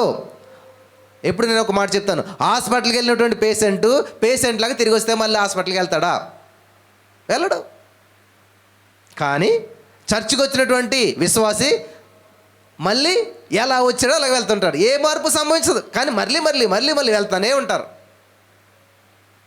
ఎందుకని? మార్పు ఏదైనా వస్తుంది, దేవుడు ఏదో అద్భుతం చేస్తాడు అని ఆశతో ఎప్పుడు వెళ్తుంటారు. కానీ నిజంగా దేవుని వాక్యం విన్నప్పుడు ప్రతిరోజు నీతో మాట్లాడతాడు దేవుడు, ప్రతి వాక్యం ద్వారా దేవుడు నీతో మాట్లాడతాడు. నువ్వేదో సరి చేసుకోవాలి, అక్కడ ఏదో సంథింగ్ మరి లోపం ఉందో దాన్ని సరి చేసుకున్నట్లయితే, నువ్వు సిద్ధం చేసుకున్నట్లయితే దేవుడు సిద్ధం చేసిన అద్భుతాన్ని నువ్వు స్వతంత్రించుకుంటావు. హల్లెలూయా, హల్లెలూయా, హల్లెలూయా. కాబట్టి ఇక్కడ షద్రకు మేషకు అబేద్నెగోను వారు అంత వేల మంది సమూహంలో ముగ్గురు నిలబడ్డారంట. రాజుగారి దగ్గర తీసుకెళ్లారు. అప్పుడు కూడా రాజుగారు ఒక ఛాన్స్ ఇస్తూ ఉన్నాడు. ఏమనంట? అది నిజమేనా నేను విన్నది అంటే, లేదు రాజా నిజం కాదు, మేము నమస్కారం చేస్తాం, నమస్కారం ఇస్తే అప్పుడుతో కూడా సమస్య సాల్వ్ అయిపోయింది. వాళ్ళు అనుకున్నదే అనుకున్నట్టుగానే చెప్తున్నారు. వాళ్ళు దేవుని కొరకు ఒక నిర్ణయం తీసుకున్నారు. 100 అయినా 106 అయినా ఏది ఏమైనా సరే మేము దేవుని కొరకే నిలబడతాం, మా దేవుడి గొప్పవాడు, మా దేవుడికి తప్ప మేము ఎవరికి కూడా నమస్కారం చేయము. నిజంగా మీలో అటువంటి పట్టుదల ఉన్నదా? చాలాసార్లు బెండ్ అయిపోతుంటాం మనం కదా. సిచ్యువేషన్ డిమాండ్ చేస్తే అసలు మేము క్రైస్తవులే కాదని చెప్తారు చాలామంది. అసలు మేము దేవుడిని నమ్ముకోలేదంటారు. పేతురు గారే ఉన్నాడు కదా, శిష్యుడి పైగాను, ఆయన ఎవరో నాకు తెలియదు అన్నాడు అంతే సింపుల్గా. ఎందుకంటే ఈయనకి అక్కడ సమస్య వస్తుంది అని చెప్పి. చూసారా? పేతురు గారికి షద్రకు మేషకు అబేద్నెగో వరకు ఉన్న తేడా చూసారా? ఏది ముందు జరిగింది? ఇంతకనే ఏ సిచ్యువేషన్ ముందు జరిగింది? పేతురు గారు అబద్ధం ఆడటం ముందు జరిగిందా? షద్రకు మేషకు అబేద్నెగో వారు నిజం చెప్పడం ముందు జరిగిందా? ఇది పాత నిబంధన, కొత్త నిబంధన, అంత సింపుల్ విషయమే కదా అది. అంటే మన కళ్ళ ముందు ఒక సత్యం జరిగింది, దేవుని కొరకు నిలబడితే వచ్చే ఆశీర్వాదం ఏంటో చూశారు. అన్నీ తెలిసినటువంటి పేతురు గారు ఎలాగ అబద్ధం ఆడగలిగారంట? ఇదే మన పరిస్థితి ఈ రోజున. కొత్త నిబంధనలో ఉన్న అన్నీ తెలుసు, దేవుని వాక్యం తెలుసు, దేవుని వాక్యం కొరకు నిలబడ్డవారిని దేవుడు దీవించిన విధానం తెలుసు, దేవుడి కొరకు రోషంగా పౌరుషంగా ఎవరైతే నీతి నిజాయితీలతో దేవుని కొరకు నిలబడతారో వాళ్ళ జీవితంలో దేవుడు చేస్తున్న కార్యాలు తెలుసు. అయినా సరే తప్పుడు అడిగేస్తుంటాం మనం. ఎందుకంటే ఆ సమయంలో మనం విశ్వాసం పనిచేయదు, ఆ సమయంలో మన మైండ్ పనిచేయదు. అంతే కదా? షద్రకు మేషకు అబేద్నెగో గురించి పేతురు గారు కూడా తెలుసు, ఎందుకంటే ఎప్పుడో జరిగింది. ఇంత తెలిసిన పేతురు గారు ఏం చేశాడు? చిన్న పిల్ల అడిగితే నాకు తెలియదు అనేవాడు దేవుడు. కాబట్టి ఎవరైతే షద్రకు మేషకు అబేద్నెగో ఎప్పుడైతే నిలబడ్డారో, ఓ రాజా నెబుకద్నెజరు, అబ్బా 13-14 సంవత్సరాల పిల్లోళ్ళు రాజుని, మహారాజుని పేరెట్టి పిలుస్తున్నారంటే వాళ్ళకి ఎంత దమ్ము ఉన్నది, ఎంత ధైర్యం ఉన్నది, దేవుడి పట్ల ఎంత ఆసక్తి ఉన్నదంటారు వాళ్ళకి. హల్లెలూయా, హల్లెలూయా. ఎందుకంటే మన దేవుడు రాజులకు రాజు, ప్రభులకు ప్రభు.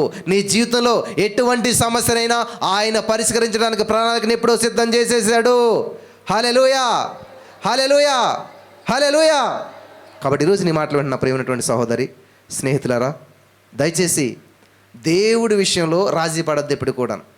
ఏ విషయంలో అయినా సరే దేవుని సన్నిధికి రావటంలో అవ్వచ్చు, దేవుని వాక్యం ఇవ్వటంలో అవ్వచ్చు. మీరు గుర్తుంచుకోవాల్సింది ఏంటంటే, ఎట్లా ఉండాలంటే దేవుని సన్నిధికి వచ్చినప్పుడు మనకి ఏది అవసరం అన్నీ సమకూర్చుకుని రావాలి. ఒక్కసారి దేవుని సన్నిధికి వచ్చి దేవుని కుర్చీలో నువ్వు కూర్చున్న ప్లేస్లో కూర్చున్నావంటే మళ్ళీ ఆమేన్ అని ఆశీర్వాద ప్రార్థన అయ్యేంత వరకు కదలకూడదు. నాది అదే డెసిషన్ ఎప్పుడు కూడా. కనీసం వాష్రూమ్ కాదు కదా, ఏది కాదు కదా, అసలు కూర్చున్నామంటే మళ్ళీ లేవకూడదు. మీరు అలాంటి ప్రేయర్లు చూస్తారు. ఇప్పుడు నేను అటు ఇటు తిరిగితేనా? లేదు, వచ్చానంటే మళ్ళీ అయ్యేంత వరకు మళ్ళీ బయటికి వెళ్ళకూడదు. హల్లెలూయా. అటువంటి పట్టుదలతో దేవుని సందులో ఉన్నాం అనుకోండి, అద్భుతాలు చూస్తాం మనం. ఇట్లానే ఉండం, వచ్చిన స్థితిలో మనం ఉండం. నేను ప్రతిసారి నేను చెప్పిన మెసేజ్ విని ఎంతమంది బలపడతారో నాకు తెలియదు, కానీ నేను చెప్పిన మెసేజ్ ద్వారా నా జీవితంలో కొన్ని మార్పులు జరుగుతుంటుంటాయి. హల్లెలూయా. నా విశ్వాసం లెవెల్ ఇంక్రీజ్ అవుతూనే ఉంటుంటుంది. ఆమేన్, ఆమేన్. అసలు ఎర్లీ మార్నింగ్ ప్రేయర్ చాలామంది అనుకుంటారు అందరి కోసం నేను చేశాను, అందరి కోసం స్టార్ట్ చేశాను అనుకుంటారు. అలా అనుకుంటే పొరపాటు అనమాట. ఎందుకంటే నాకు ఒక అకౌంటబిలిటీ ఉండాలి, నాకు ఒక టైం ఉండాలి, నాకు ఒక డిసిప్లిన్ ఉండాలి, ఇదంతా రికార్డెడ్ ఉండాలని చెప్పి నేను స్టార్ట్ చేసుకున్నాను. దాని తర్వాత అందరూ యాడ్ అవుతూ వచ్చారు. ఆమేన్, ఆమేన్, హల్లెలూయా. కాబట్టి షద్రకు మేషకు అబేద్నెగో వారు ఎప్పుడైతే నిలబడ్డారో, రాజు ఎప్పుడైతే వచ్చాడో రాజుతో కూడా అదే మాట చెప్తున్నారు. ఎస్, మేము జీవం కలిగిన దేవుని కొరకు నిలబడుతున్నాం. మా దేవుడు ఎటువంటి వాడు అంటే ఈ యొక్క అగ్నిగుండం నుంచి తప్పించడానికి సామర్థ్యం కలిగిన వాడు. ఒకవేళ ఈ అగ్నిగుండం నుంచి తప్పించకపోయినా కూడా మా దేవుడిని మేము సేవిస్తాము. హల్లెలూయా, హల్లెలూయా, హల్లెలూయా. చాలామంది ఇక్కడ దేవుడు అద్భుతం చేస్తాడంటే అందరూ నమ్ముతారు. ఒకవేళ అద్భుతం చేయకపోతే ఇంకంతే, అడ్రస్ ఉంటుంది మళ్ళీ. నిజంగా దేవుడు మాకు వివాహం జరిగిస్తాడు, దేవుడు మాకు పిల్లల్ని ఇస్తాడు, దేవుడు మాకు ఉద్యోగం ఇస్తాడు, దేవుడు మా జీవితంలో ప్రతిదీ చేస్తాడు అని ఖచ్చితంగా విశ్వాసం ఉంచుతారు. ఒకవేళ ఇది జరగదు అంటే చూడండి, 13, 14, 15 పిల్లలు చెప్తున్న మాట ఏంటి తెలుసా? మా దేవుడి యొక్క అగ్నిగుండం నుంచి తప్పించడానికి సమర్థుడు. ఒకవేళ తప్పించకపోయినా కూడా మేము నమస్కారం చేయం. హల్లెలూయా, హల్లెలూయా. వింటున్నారా? అగ్నిగుండం కంటే మా నిర్ణయం గొప్పదే, నీ శాసనం కంటే మా నిర్ణయం గొప్పదే. ఆమేన్. చూసారా? వాళ్ళ ముగ్గురు నిర్ణయం ఉందంట, అగ్ని తల వంచిందంట. ఆమేన్. నువ్వు దేవుని కొరకు నిలబడితే సమస్య నీ ఎదుట మోకరిస్తుంది. ఎప్పుడైతే షద్రకు మేషకు అబేద్నెగో అగ్నిగుండంలోకి వెళ్ళారో అగ్నిగుండం స్వాగతం పలుకుతుందంట, అగ్నిగుండం తప్పుకుంటుందంట.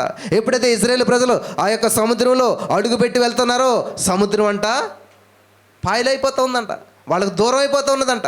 కాబట్టి సమస్యను చూసి నువ్వు భయపడతాం కాదు, నిన్ను చూసి సమస్య భయపడాలి, నిన్ను చూసి సమస్య తప్పుకోవాలి. హల్లెలూయా, హల్లెలూయా. ఆ లెవెల్కి మనం వెళ్ళగలగాలి. ఎప్పుడు వెళ్ళగలుగుతాం? లేదండి, సైతాన్ గడు మమ్మల్ని ఏడిపించేస్తున్నాడండి, మా కుటుంబాన్ని పట్టేసుకున్నాడండి, పీడించేస్తున్నాడండి, శోధనలు ఎదురైపోతున్నాయండి, ప్రార్థన చేయండి. ఇది కాదు, నువ్వు చెప్పాలి, ఇదిగో ఈ అగ్నిగుండం కూడా ఏమి చేయదు మాకు, ఈ అగ్నిగుండం నుంచి తప్పించే సమర్థుడు మాకు ఒకడున్నాడు. హల్లెలూయా, హల్లెలూయా. నీకెదురయ్యే ప్రతి సమస్యలో కూడా ప్రభుని మహింపరచాలి. సమస్య ద్వారా కూడా ప్రభుకి మహిమ వచ్చేలాగా మాట్లాడాలి. అగ్నిగుండాన్ని చూపించాలన్నారు. అమ్మో ఇంత భయంకరమైన అగ్నిగుండం అంటలేదు. ఎటువంటి అగ్నిగుండం నుంచి ఆఫ్టర్ ఆల్ మా దేవుడు కాపాడేస్తాడు, తప్పించగలుగుతాడు. హల్లెలూయా. ఇక్కడ ఏం చేశాడు ఈయన, ఏం చెప్తున్నాడు దేవుడు? శోధనలో ప్రవేశించకుండా ప్రార్థన చేయండి అని దేవుడు చెప్తుంటే వీళ్ళు ఏం చేస్తున్నారు? శోధనలో ప్రవేశిస్తారని తెలిసి కూడా నిలబడ్డారు వాళ్ళు. ఆమేన్, ఆమేన్. ఈరోజు మీరు ఎంతమంది నిలబడతారు? ఇలాగా ఒక అద్భుతమైన మీటింగ్ జరుగుతూ ఉన్నదంట. జరుగుతుంటే చాలామంది జనం నిండిపోయారు చర్చిలో. చూస్తే చాలా జనం ఉన్నారు. సడన్గా 3 మంకీ క్యాప్లు పెట్టుకుని సడన్గా ఎంటర్ అయ్యారంట చర్చిలోకి. ఎంటర్ అయ్యి మిషన్ గన్నులు చేతిలో పెట్టుకుని, నేను క్రైస్తవుడిని కాను, నేను దేవుడిని నమ్మట్లేదు, ఈ దేవుడికి నాకు సంబంధం లేదు అని ఎవరైతే అంటారో వాళ్ళు బ్రతికిపోతారు, వెళ్ళిపోండి అన్నారంట. వెంటనే 2-3 వెళ్ళి ద్వారం నుంచి ఒకేసారి 100 మంది వెళ్ళిపోతున్నారంట. ఒక బెలూన్కి చిన్న సిల్లు పెట్టి గట్టిగా పిండితే వాటర్ వెళ్ళగలుగుతుంది. అలాగ మొత్తం జనం అంతా కూకళ్ళగా వెళ్ళిపోతున్నారంట. వెళ్ళిపోతున్నారు అందరూ వెళ్ళిపోతున్నారంట.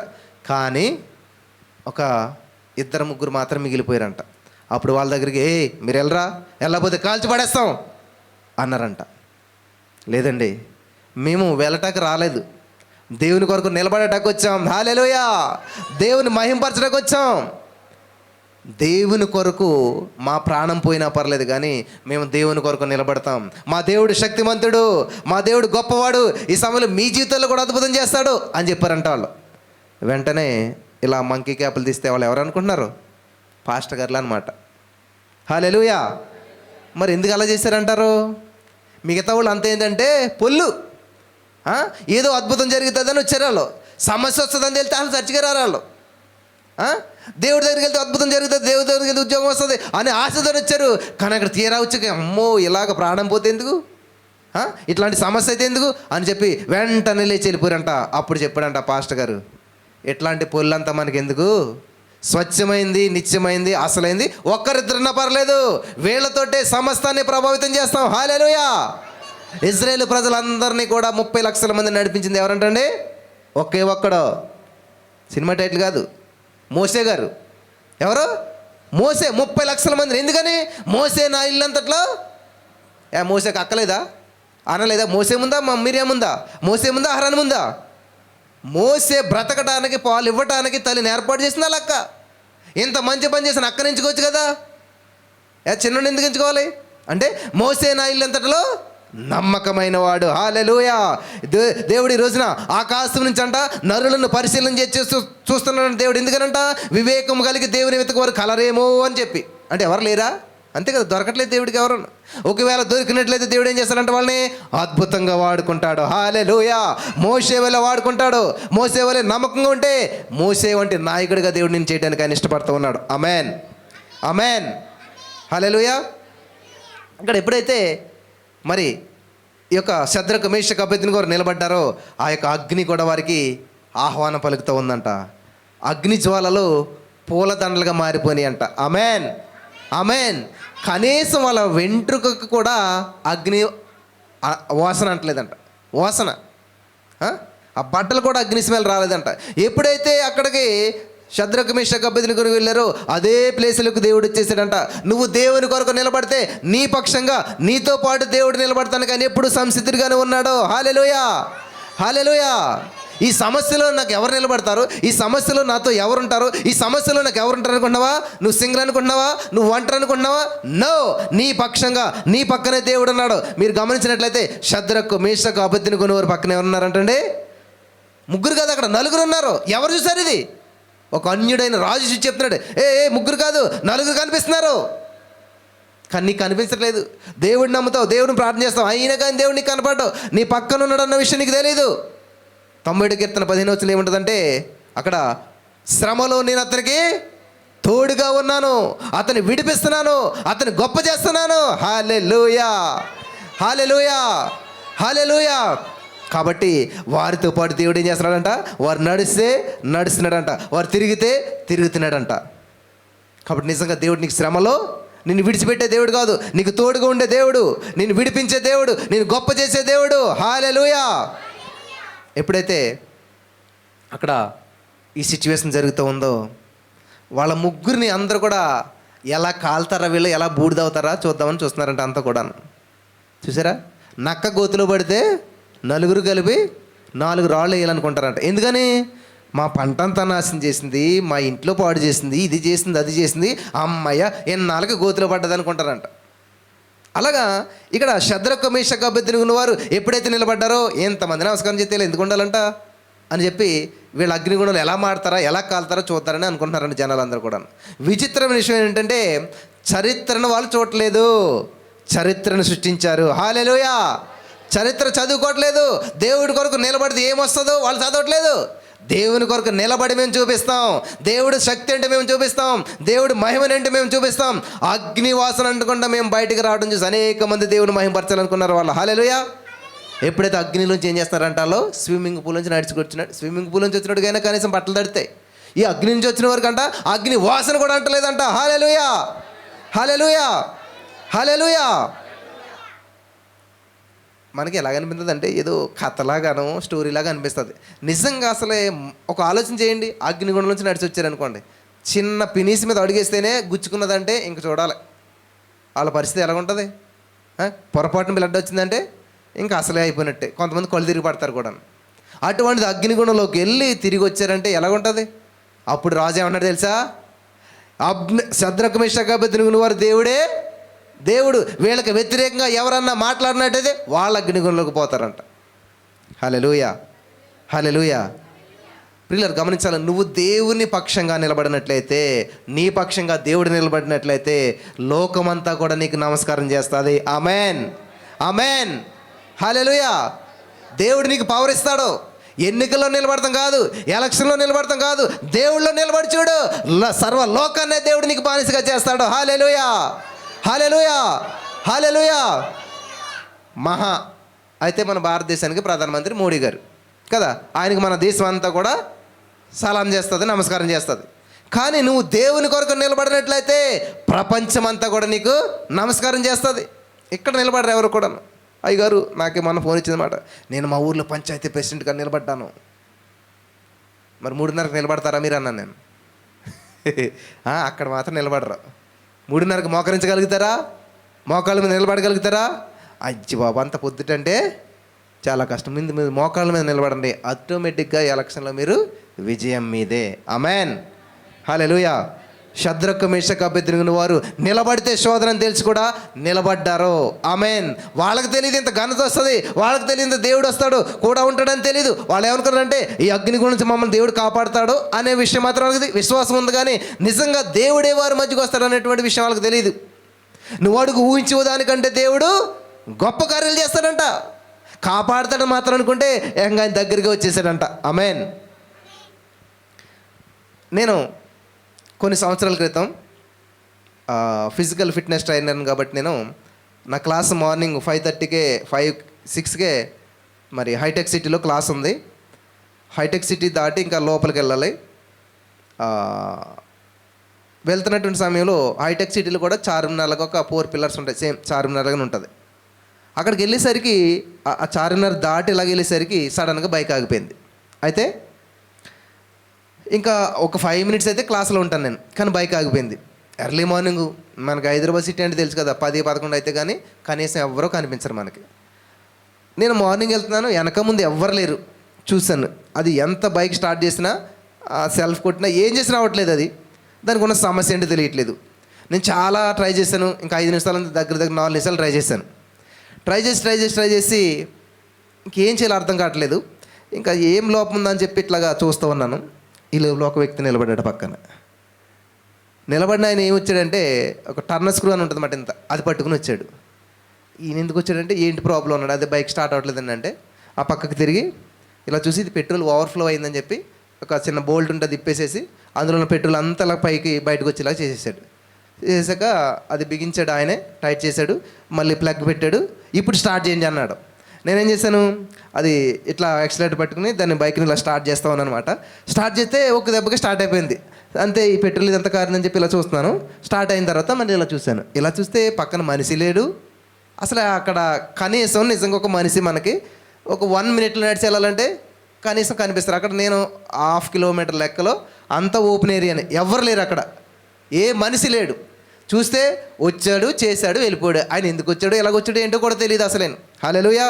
ఈ విషయం నేను ఎందుకు చెప్తానంటే, నువ్వు నిజంగా నువ్వు గుర్తించుకొని కొన్నిసార్లు ఏ స్ట్రేంజర్ కనిపి నేను ఏం చేయాలంటే, ఒక అపరిచిత వ్యక్తే ఒక దేవుని దూత. దేవుడే నీ దగ్గరకు వస్తాడు కొన్ని పరిస్థితులను నువ్వు గుర్తించకపోవచ్చు, నువ్వు దాన్ని గ్రహించకపోవచ్చు. నా జీవితంలో ఇటువంటి అద్భుతాలు ఎన్నో జరిగాయి. ఒకసారి బైక్ రిపేర్ కట్టుకెళ్ళి నేను అదే బైక్ని ఇలాగ ప్రాబ్లం వచ్చింది మరి అని అంటే, ఆయన ఏం చేశారంటే, అసలు ఇది పెద్ద పార్ట్ పోయింది, ఇందులో పార్ట్ వేయాలని చెప్పాడు. కొన్ని వేల రూపాయలు. అది ఎక్కడ ప్రాబ్లం అర్థం అవ్వట్లేదు, పలానా పార్ట్ తీసి కొత్త పార్ట్ వేయాలన్నాడు ఆయన. నేనంటాను అది కాదు, సంథింగ్ వేరే ప్రాబ్లం ఏదో ఉన్నది దానికి అంటే, లేదన్నా మొత్తం అంతా సెట్ చేసాం కదా, ఎక్కడ ప్రాబ్లం లేదన్నాడు. అప్పుడు నేను అక్కడే కూర్చుని ఆలోచన చేస్తూ ఉన్నాను. మొత్తం బైక్ అంతా ఇలా స్కాన్ చేస్తుంటే, ఎందుకంటే వెనక ఉన్నటువంటి ఆ డేంజర్ లైట్ ఉంటుంది కదా, దాన్ని ఒకసారి ఓపెన్ చేయండి అన్నాను. ఆయన ఓపెన్ చేశాడు. ఓపెన్ చేస్తే అందులో బల్బు మాడిపోయింది. బల్బు మాడిపోయి అదంతా కూడా చాలా బ్లాక్ అయిపోయి పాడైపోయింది అక్కడ ఏరియా అంతా కూడా. సరే ఆ బల్బు వేసి చూద్దామని చెప్పి 10 రూపాయల బల్బు ఎందుకని ఆ 10 రూపాయల బల్బు అందులో పెట్టి దాన్ని ఫిట్ చేసి వైండింగ్ అంతా కరెక్ట్గా చేసి స్టార్ట్ చేస్తే స్టార్ట్ అయిపోయింది. ఆ రోజు నుంచి ఈ రోజుకి మళ్ళీ ప్రాబ్లం రాలేదు. హల్లెలూయా. నేను ఈ విషయాన్ని ఎందుకు చెప్తున్నానంటే, నిజంగా నువ్వు దేవునితో కనెక్ట్ అయినట్లయితే, నిజంగా నీ యొక్క మనసు దేవుని మీద ఆధారపడినట్లయితే, పరిశుద్ధాత్మ దేవుడు నీకు గైడెన్స్ ఇస్తున్నట్లయితే, పరిశుద్ధాత్మ దేవుని యొక్క గైడెన్స్ ద్వారా నువ్వు నడుస్తున్నట్లయితే, ఇంజనీర్ చేయవలసిన పని ఇంజనీర్ కంటే నువ్వు బాగా చేస్తావు.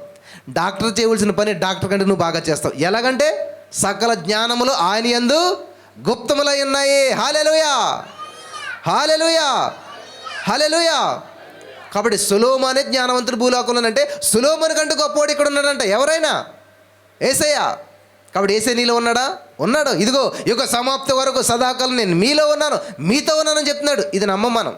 దేవుడు విడిచిపెట్టేయడండి మమ్మల్ని, దేవుడు మర్చిపోయాడండి, ఎంత ప్రార్థన చేస్తున్నా అద్భుతం జరగట్లేదు, ఎంత ప్రార్థన చేస్తున్నా మా జీవితంలో కార్యం జరగట్లేదు అనుకుంటుంటారు చాలామంది. లేదు ప్రియులారా, దేవుడు ఎప్పుడో కార్యం చేసేసాడు, నువ్వు దాన్ని విశ్వసించట్లేదు. ఈ అద్భుతం చేస్తాడో దేవుడు, ఇది ఇలా జరుగుతుందా? నీ కాల్కులేషన్స్ దేవునికి సరిపడవు. హల్లెలూయా. దేవుడు శూన్యంలో భూమిని ఎలాడదీశాడు. వర్ణించండి, ఎలా వర్ణిస్తారు? ఏం కట్టాడు దానికి, ఏం చేశాడు? ఏమి లేదు. మాట, ఒక్క మాటతోటేనంట దేవుడు అలా పెట్టాడు. నువ్వు ఇంతే స్పీడ్లో తిరగాలి, ఇంతే కక్షలో తిరగాలి, ఇదే విధంగా తిరగాలి, అంతే. ఒక్క మాటకి ఈ రోజుకి అలాగే పనిచేస్తుంది అదంతా కూడా.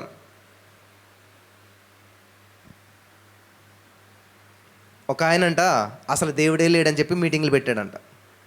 నాస్తికుడు అంటారు కదా, అనేక మందికి ప్రకటిస్తూ ఉన్నాడంట. ప్రకటించుకోకుండా పాస్టర్ గారు ఎదురైతే, హలో దేవుడు లేడని నేను నిరూపిస్తాను, దేవుడు నన్ను నిరూపించగలుగుతావా అన్నాడంట.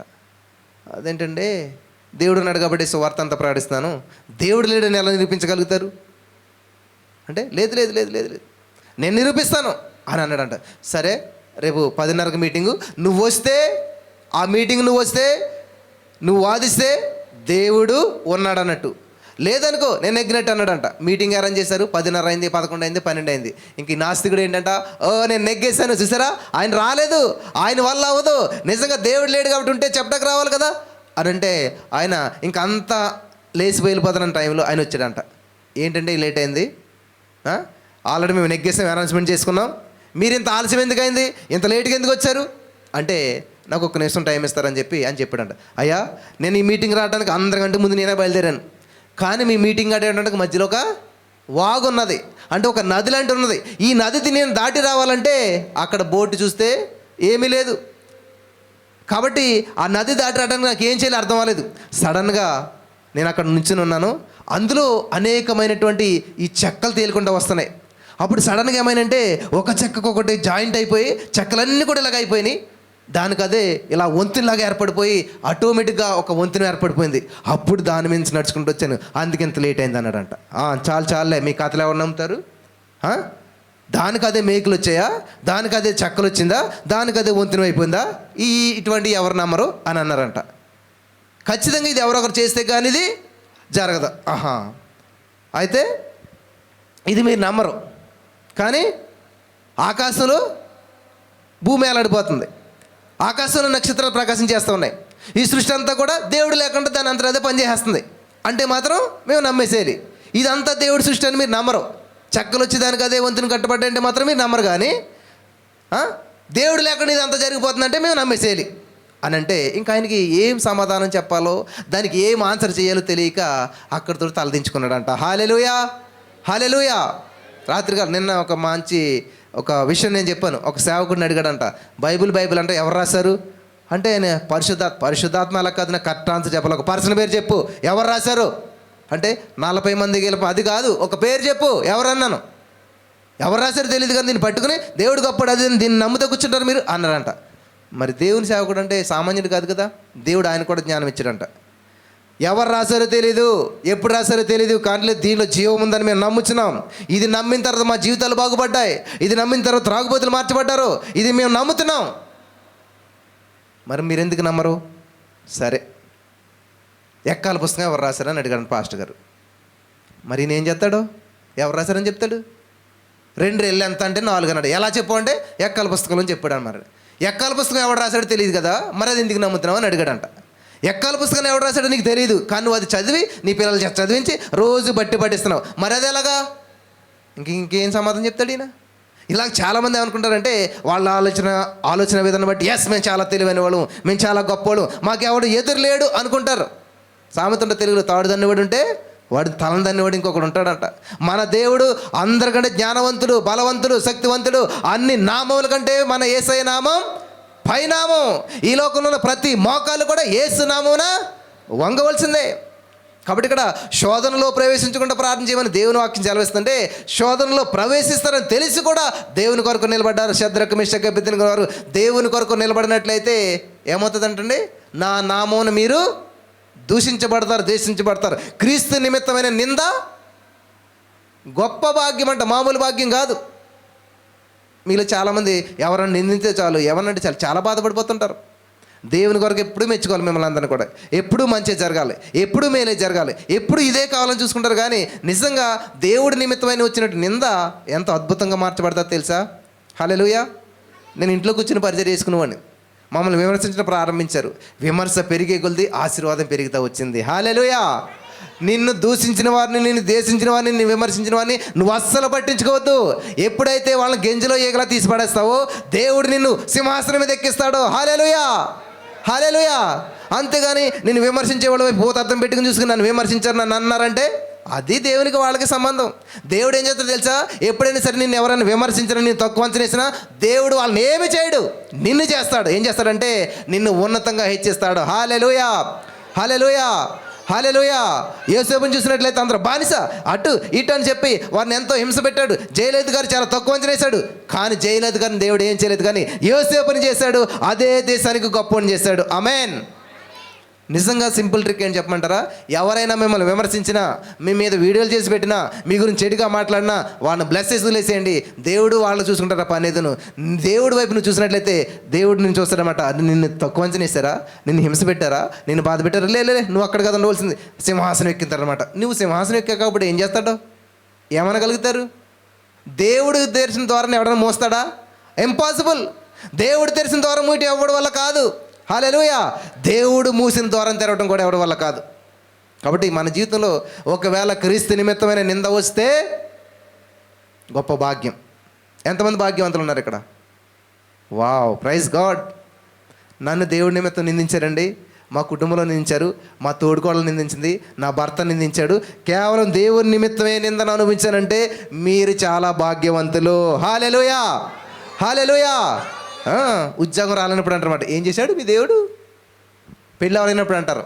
ఇవన్నీ నేను అనిపించాను కూడా చెప్తున్నాను అనమాట. ఉద్యోగం రాలేదు నాకు, ఏం చేశాడు దేవుడు? ఇప్పుడు రమ్మనండి, ఏం చేశాడు చూపిస్తాను. తొందర ఎక్కువ మన వాళ్ళకి శుక్రవారం గురించే మాట్లాడతారు, ఆదివారం గురించి ఎవరు మాట్లాడరు. సిలువ సిలువ అంతే, శ్రమ ఎప్పుడు జీవితం అంతా శ్రమల్లోనే, శ్రమలు సిలువ ధ్యానాలు ఎప్పుడు. అంతేగాని శుక్రవారం ఏం జరిగిందో చెప్తారు. కానీ మరి ఆదివారం ఏం జరిగింది? పండగ జరిగింది. ఆదివారం జరిగింది, పునరుత్థానం జరిగింది. ఆదివారం ఏం జరిగింది? అద్భుతం జరిగింది. హల్లెలూయా. దీన్ని పట్టించుకోరు ఎవరు కూడా. ఎప్పుడు శ్రమలో, జీవితం, కన్నీళ్ళు, బాధ, వేదన, రోదన. నేను శుక్రవారం గురించి మాట్లాడతలేదు, ఆదివారం గురించి మాట్లాడుతున్నాను. హల్లెలూయా. అద్భుతం గురించి మాట్లాడుతున్నాను, ఆశీర్వాదం గురించి మాట్లాడుతున్నాను, దేవుని గొప్పదనం గురించి మాట్లాడుతున్నాను. ప్రపంచ చరిత్రను తిరగరాసినటువంటి మొట్టమొదటి వ్యక్తి ఎవరంటే యేసుప్రభువు వారు. మరి సమాధిని గెలిచి తిరిగి లేచింది ఎవరంటే మొట్టమొదటి వ్యక్తి యేసుప్రభువు వారు. హల్లెలూయా. అంత గొప్ప విషయాన్ని పక్కన పెట్టేసేసి చాలామందికి ఉండే హ్యాబిట్ ఇది అనమాట. చంద్రులో మచ్చను చూసినట్లుగా మనుషుల్లో ఉన్నటువంటి గొప్ప గొప్ప విషయాలు బోలు ఉంటాయి, కానీ అవన్నీ పక్కన పెట్టేసేసి ఇదిగో పలానా మెసేజ్లో పలానా లైన్లో పలానా ఓడి ఇలాగన్నారాళ్ళు, ఇది తప్పు, దాంట్లో బోల్డ్ ఉన్నది విషయం, అది పక్కన పెట్టేస్తారు. శద్రకు మేషకు అబేద్నెగో ఏం చేయాలి? మా దేవుడు శక్తిమంతుడు, అంతే, మా దేవుడు గొప్పోడు, ఇంకంతే, వాళ్ళకి ఇంక మిగతాది అనవసరం. ఎంత పొడుగు విగ్రహం పెట్టుకుంటావు, ఎంత మైదానంలో పెట్టుకుంటావు, మాకు అనవసరం, మా దేవుడు గొప్పోడు. హల్లెలూయా. నీ ఎదుట ఎంత సమస్య ఉన్నా, అది ఎంత విస్తృతమైందా, ఎంత మంది ఉన్నా, ఎటువంటిదైనా సరే దాన్ని ఆఫ్టర్గా చూడగలగాలి. అప్పుడు దేవుడు నేను గొప్పని చేస్తాడు. Amen, amen. సమస్యను క్షణకాలం ఉండు చులకన శ్రమ అంటాడు పౌలు గారు. ఎంత అద్భుతంగా ఉందండి ఈ మాట. ఏంటంట, నేనేమంటానంటే సమస్యలు చుట్టాలు లాంటి వాళ్ళు అనమాట. చుట్టం చూపుకి సమస్యలు వస్తాయన్నమాట మీ ఇంటికి. ఆర్థిక సమస్యలు, అనారోగ్యం, ఇవన్నీ వచ్చి తలుపు తాడతానమాట. అయ్యో వచ్చి అన్నలకు వచ్చారని మీరు ఏం చేస్తారు? మంచి దండేసి దండం పెట్టి సన్మానం చేసి సత్కరించి మంచి పరుపేసి పడుకోబెడతారు. ఆ సమస్య, అరే ఎంత బాగా చూసుకుంటున్నారు ఇలా అని చెప్పి ఆ అప్పుల సమస్య నీ జీవితాంతం విడిచిపెడితే ఇక్కడే ఉంటుంది, కాపురం పెడుతుంది అనమాట. ఆ అనారోగ్య సమస్యకి నేను విడిచిపెట్టేళ్ళదు, ఎందుకంటే ఇంతకన్నా మళ్ళీ ఎవరు చూసుకుంటారు నన్ను బాగాను అని చెప్పి ఆ సమస్య నీతోటి ఉండిపోతుంది అనమాట. ఎవరైతే నాకు wrong address, get out from here అంటాను, అంత సిగ్గుతో తలించుకుని ఏం చేస్తుంది? వామ్మో వీడి దగ్గరికి మళ్ళీ ఇప్పుడు రాకూడదని ఆ అప్పు సమస్య కానీ అనారోగ్య సమస్య కానీ మళ్ళీ నా తలుపు తట్టదు, నా గుమ్మం తక్కదు. హల్లెలూయా, హల్లెలూయా. సమస్య కూడా నువ్వే కారణం. అది రావాలన్నా పోవాలన్నా, అది ఉండాలన్నా ఏలుబడి చేయాలన్నా కారణం ఎవరు? దేవుడు కాదు, నువ్వే. హల్లెలూయా, హల్లెలూయా. అందుకే దేవుడు చెప్తున్నాడు, నీ నమ్మిక చెప్పునా నీకు జరుగును గాక, నా నమ్మిక చెప్పిన నాకు జరుగుతుంది. ఐఎమ్ కింగ్, నేను రాజుని, నేను ఏలుబడి చేస్తాను, నేను స్వతంత్రించుకుంటాను. I'm rich, I'm blessed, I'm more than conqueror. Amen. నేను ఇలా పలుకుతూ ఉంటాను కాబట్టి ఇలాగే ఉంటాను. నా యాటిట్యూడ్ ఇలా ఉంటుంది, నా జీవితం ఇలా ఉంటుంది, నేను ప్రాస్పర్ అవుతుంటున్నాను, నేను అభివృద్ధి చెందుతుంటాను. ఆదికాండం 1:28 ప్రకారం మీరు ఫలించి విస్తరించి అభివృద్ధి చెంది భూమిని నిండించండి అన్నాడు. హల్లెలూయా. నేను ఫలిస్తాను, నేను విస్తరిస్తాను, నేను ఫలిస్తూనే ఉంటాను, విస్తరిస్తూనే ఉంటాను, అభివృద్ధి చెందుతూనే ఉంటాను in the name of Jesus. Amen. ఎవరైతే పౌలు గారు చెప్పినట్లుగా నేను క్రీస్తుని పోలు నడుచుకున్న ప్రకారం మీరు నన్ను పోలు నడుచుకోండి. ఎవరైతే నేను చెప్పే వాక్యాన్ని వింటారో, నమ్ముతారో, విశ్వసిస్తారో వారు కూడా నాతో పాటు అడుగులు వేస్తూ ఉంటుంటారు. ఆమేన్. అద్భుతాలు వారి వెనకాల అద్భుతాలు వెంటబడుతుంటుంటాయి. ఆమేన్. నాకు కీర్తన గ్రంథం 23:6 అంటే చాలా ఇష్టం. ఏముంటుంది అక్కడ? అయ్యో ఇంక తెలియంది మీకు. అద్భుతాలు ఏం జరుగుతాయి? ఏముంటుంది? వాక్యమా? బైబిల్లో వాక్యం ఉండకపోతే ఏముంటుంది? 23 కీర్తన 6 అర్రే ఇంకెక్కడ అద్భుతాలు మీరు స్వతంత్రించుకుంటారు? కృపాక్షేమములు నా వెంట వస్తాయి. హల్లెలూయా. ఇది చాలా హైలైట్ చేసి చెప్తుంటే ఒక ఆయనకి చాలా బాగా నచ్చిందంట. ఎవరిలా చెప్పలేదు. ఈ వాక్యం చాలా బాగా నచ్చింది. ఎప్పుడైతే నేను ఈ వాక్యాన్ని పట్టుకున్నానో నిజంగా నన్ను కృపాక్షేమములు వెంబడించడం మొదలుపెట్టాయి, నన్ను కోట్లు వెంబడించడం మొదలుపెట్టాయి, నా జీవితంలో అద్భుతాలు వెంబడించడం మొదలుపెట్టాయి. హల్లెలూయా. ఎవరికైనా జరిగింది అలాగా? జరగవు. నమ్మితే కదా. యేసయ్య నామములో ఉంది, నువ్వు నమ్మినా నమ్మకపోయినా ఉంది. నమ్మితే నువ్వు పొందుకుంటావు, నమ్మకపోతే మాత్రం శక్తి మాత్రం ఏమి హీనమవదు, తగ్గిపోదు. హల్లెలూయా, హల్లెలూయా. కాబట్టి ఆ వాక్యంలో ఉన్న సత్యం నీకు తెలిస్తే ఏం చేస్తావు? నాకు తెలిసిన విషయం ఏంటంటే, ఓన్ హౌస్ కొనుక్కున్నాక ఆ హౌస్లో కృపాక్షేమలు నా వెంట వచ్చిందని చెప్పి రంగుతో రాయించాలనుకోలేదంట. ఆ లెటర్స్ ఎలా రాయించుకోవాలనుకున్నాడంట ఆయన? బంగారపు అక్షరాలతో రాయించుకోవాలనుకున్నాడంట. ఎంత అవుతుంది ఏంటి బంగారంతో రాయితేని? బంగారపు చెవులీలు ఎంత ఉంటాయి? ఏమా బంగారపు చెవులీలు ఎంత ఉంటాయి? తెలుసు కదా మీకు అందరికీ. అలాంటిది ఇంత అక్షరాలతోటి మొత్తం గోడ మీద బంగారం అక్షరాలతో రాయాలంటే ఎంత పడుతుంది అంటారు? నేను చెప్తే మీరు షాక్ అవుతారు, కానీ రాయించాక నేను చూపిస్తాను, అప్పుడు మీరు బాగుంటుంది. ఎందుకంటే కొన్ని విషయాలు చూసాక కానీ అర్థం అన్నమాట. హల్లెలూయా, హల్లెలూయా, హల్లెలూయా. యేసన్ గారు ఒక పాట రాశారు. ఏంటంటే, యేసయ్య చేసిన అద్భుత కార్యాలు రండి వచ్చి చూడండి అని ఉంటుంది ఆ పాటలను. వచ్చి చూస్తే కానీ తెలియదు అనమాట. అక్కడ కూర్చుని మనం చూసినట్లయితే ఇప్పుడు అద్భుతాలు పొందుకోలేం. కావాలంటే ఏం చేయాలి? మనం కొన్నిసార్లు దిగితే కానీ లోతు తింటే కానీ రుచి తెలీదు. చాలామంది చేస్తున్నారు, దేవుడు నమ్ముకుంటారు, యశ్వరాన్ని నమ్ముకుంటారు, ఆధార్ వెళ్తారు, ముసుగేసుకుంటారు, కూర్చుంటారు, అక్కడ ఏం వాక్యం చెప్పారో వెంటనే గేటుకి వెళ్ళిన వెంటనే మర్చిపోతారన్నమాట. అలా ఉంటే నీ జీవితంలో అద్భుతాలు పొందుకోలేవు. ఖచ్చితంగా మీరు దేవుని సంధికి వచ్చినప్పుడు ఖాళీ చేతుల్లో రాకూడదు. మరి ఏం చేయాలి? డబ్బులు ఎట్టుకు రావాలా? నేను అది చెప్పట్లేదు. ఒక పెన్న పేపర్ పెట్టుకుని రావాలి, ఒక పెన్న పుస్తకం పెట్టుకుని రావాలి. ప్రతిరోజు ఎక్కడ ఏ మీటింగ్ జరిగినా ఆ డేట్ ఉండాలి, ఆ టైం ఉండాలి, ఆ ప్లేస్ ఉండాలి, కింద దానికి తప్పక నోట్స్ ఉండాలి. ఈ రోజు నేను ఇలా వాక్యం చెప్పడం కారణం ఏంటి తెలుసా? ఆ రన్నింగ్ నోట్సే. నా స్కూల్ టైంలో నేను చిన్న చిన్న పుస్తకాలు పెట్టి ఏ మీటింగ్ వెళ్ళినా ప్రతి సేవకుడు చెప్పినటువంటి ఎగ్జాంపుల్ అవ్వచ్చు, నోట్స్ అవ్వచ్చు, ఆ యొక్క ఏమంటారు మెసేజ్ టైటిల్ అవ్వచ్చు, అన్నీ రాసుకునేవాడు నేను. కానీ ఆ పుస్తకాలన్నీ సేవలు తినేసాయి. లేవు నా దగ్గర పుస్తకాలు, రాశాను కానీ ఆ పుస్తకాలన్నీ పాడైపోయి. తేనెటీగ అంటదంట. ఎవరు అడిగారంట? తేనెటీగ అసలు నీకు బాధ అనిపించదా? ఎంతో కష్టపడి అనేకమైనటువంటి పుష్పాల దగ్గరికి వెళ్తే తేనంతా పట్టుకొచ్చి కూట పెడతావు. ఈ మనుషులు ఉన్నారే బద్దకస్తులు, వాళ్ళు అసలు ఏం చేయడం రాదో, నువ్వు కూడబెట్టిన తేనె అంతా పట్టుకుపోతారు. మరి నీకు బాధ రాదానంటే తేనెటీగ అన్నదంట, నాకు బాధ ఎందుకు? పువ్వుల దగ్గరికి వెళ్ళి నేను కూడబెట్టిన తేనె పట్టుకుపోతున్నారు కానీ వాళ్ళు ఆ పువ్వుల్లోంచి తేనె తీసే గుణాన్ని నా దగ్గర నుంచి ఎవడు దొంగలించడం ఎవడు తరం కాదన్నదంట. హల్లెలూయా, హల్లెలూయా, హల్లెలూయా. అందుకని నువ్వు కష్టపడే తత్వం నీలో ఉంటే, నీలో పౌరుషం ఉంటే, నీలో ఆసక్తి ఉంటే, నువ్వు జీరో అయినా మళ్ళీ హీరో అవుతావు. హల్లెలూయా, హల్లెలూయా. నా జీవితంలో ఇటువంటి సందర్భాలు ఎన్నో ఎదురవ్వాయి. ఎన్నోసార్లు నా పరిస్థితి జీరో అయిపోయింది. ఎన్నోసార్లు నన్ను ఎంతోమంది విడిచిపెట్టారు, నన్ను జీరో చేశారు. కానీ నేను ఎప్పుడు హీరోగానే ఉన్నాను. మళ్ళా లేచాను, మళ్ళా ప్రారంభించాను, మళ్ళా జీవితాన్ని ప్రారంభించాను, మళ్ళా దేవుడు నన్ను నిలబెట్టాడు. దయచేసి ఎవరు కూడా డిసప్పాయింట్ అవుతుంది. మీ జీవితం సర్వనాశనం అయిపోయినా కానీ, మీ జీవితం సమస్తం కోల్పోయినా కానీ ఎప్పుడు కూడా దేవుని మీద విశ్వాసాన్ని ఉంచండి. మళ్ళా దేవుడు మిమ్మల్ని యోబుని నిలబెట్టి 2 ఆశీర్వాదంతో నిలబెట్టినట్లు ఉన్నతమైన స్థితిలో నిలబెడతాడు. హల్లెలూయా, హల్లెలూయా. ఈరోజు మీ వ్యాపారం నష్టపోయిందేమో, మీ జీవితం నష్టపోయిందేమో, మీ బంధువులు కోల్పోయారేమో, మీ ప్రొఫెషన్ దెబ్బతిన్నదేమో. Don't worry, God is there. దేవుడు ఉన్నాడు, నమ్మదగిన వాడు ఉన్నాడు, ఆయన నిలబెడతాడు. శద్రకు మేషకు అబేద్నెగో వారికి తోడైనటువంటి దేవుడు వారిని నిలబెట్టి ఆ దేశంలోనే వారిని గొప్పవారిగా చేశాడు. ఆమేన్. అన్యుల దేశం, సొంత దేశం కాదు, పరాయి దేశం. గొప్పడు చేశాడు లేదా? చేశాడు. యేసేపు కూడా సమస్య ఎదురైంది పోతిఫర్ భార్య విషయంలో. కానీ దేవుడు ఏం చేయడంట? దేవుని కొరకు నిలబడ్డాడు, మనుషుల కొరకు కాదు. మనుషులు సంతోష పెట్టాలంటే తప్పు చేసేవాడు. దేవుని సంతోష పెట్టాలని అవసరమైతే ప్రాణం పోయినా పర్లేదు, నింద వచ్చినా పర్లేదు, అవమానం వచ్చినా పర్లేదు, నేను దేవుని కొరకు నిలబెడతాను. ఆమేన్. నాకు కొంతమంది ఫోన్ చేసి చెప్తుంటారు వారికి ఉన్న సమస్యను బట్టి. యాక్చువల్గా అటువంటి సలహాలు ఇవ్వకూడదు, కానీ కొన్నిసార్లు అటువంటి సలహాలు ఇస్తుంటుంటాను నేను. ఎందుకంటే పరిస్థితిని బట్టి ఇవ్వాల్సి వస్తుంది అనమాట. జాయిస్ మేరీ గారి గురించి మీకు అందరికీ తెలిసే ఉంటుంది. చక్కటి వివాహం చేసుకుంది, బాగానే ఉంది.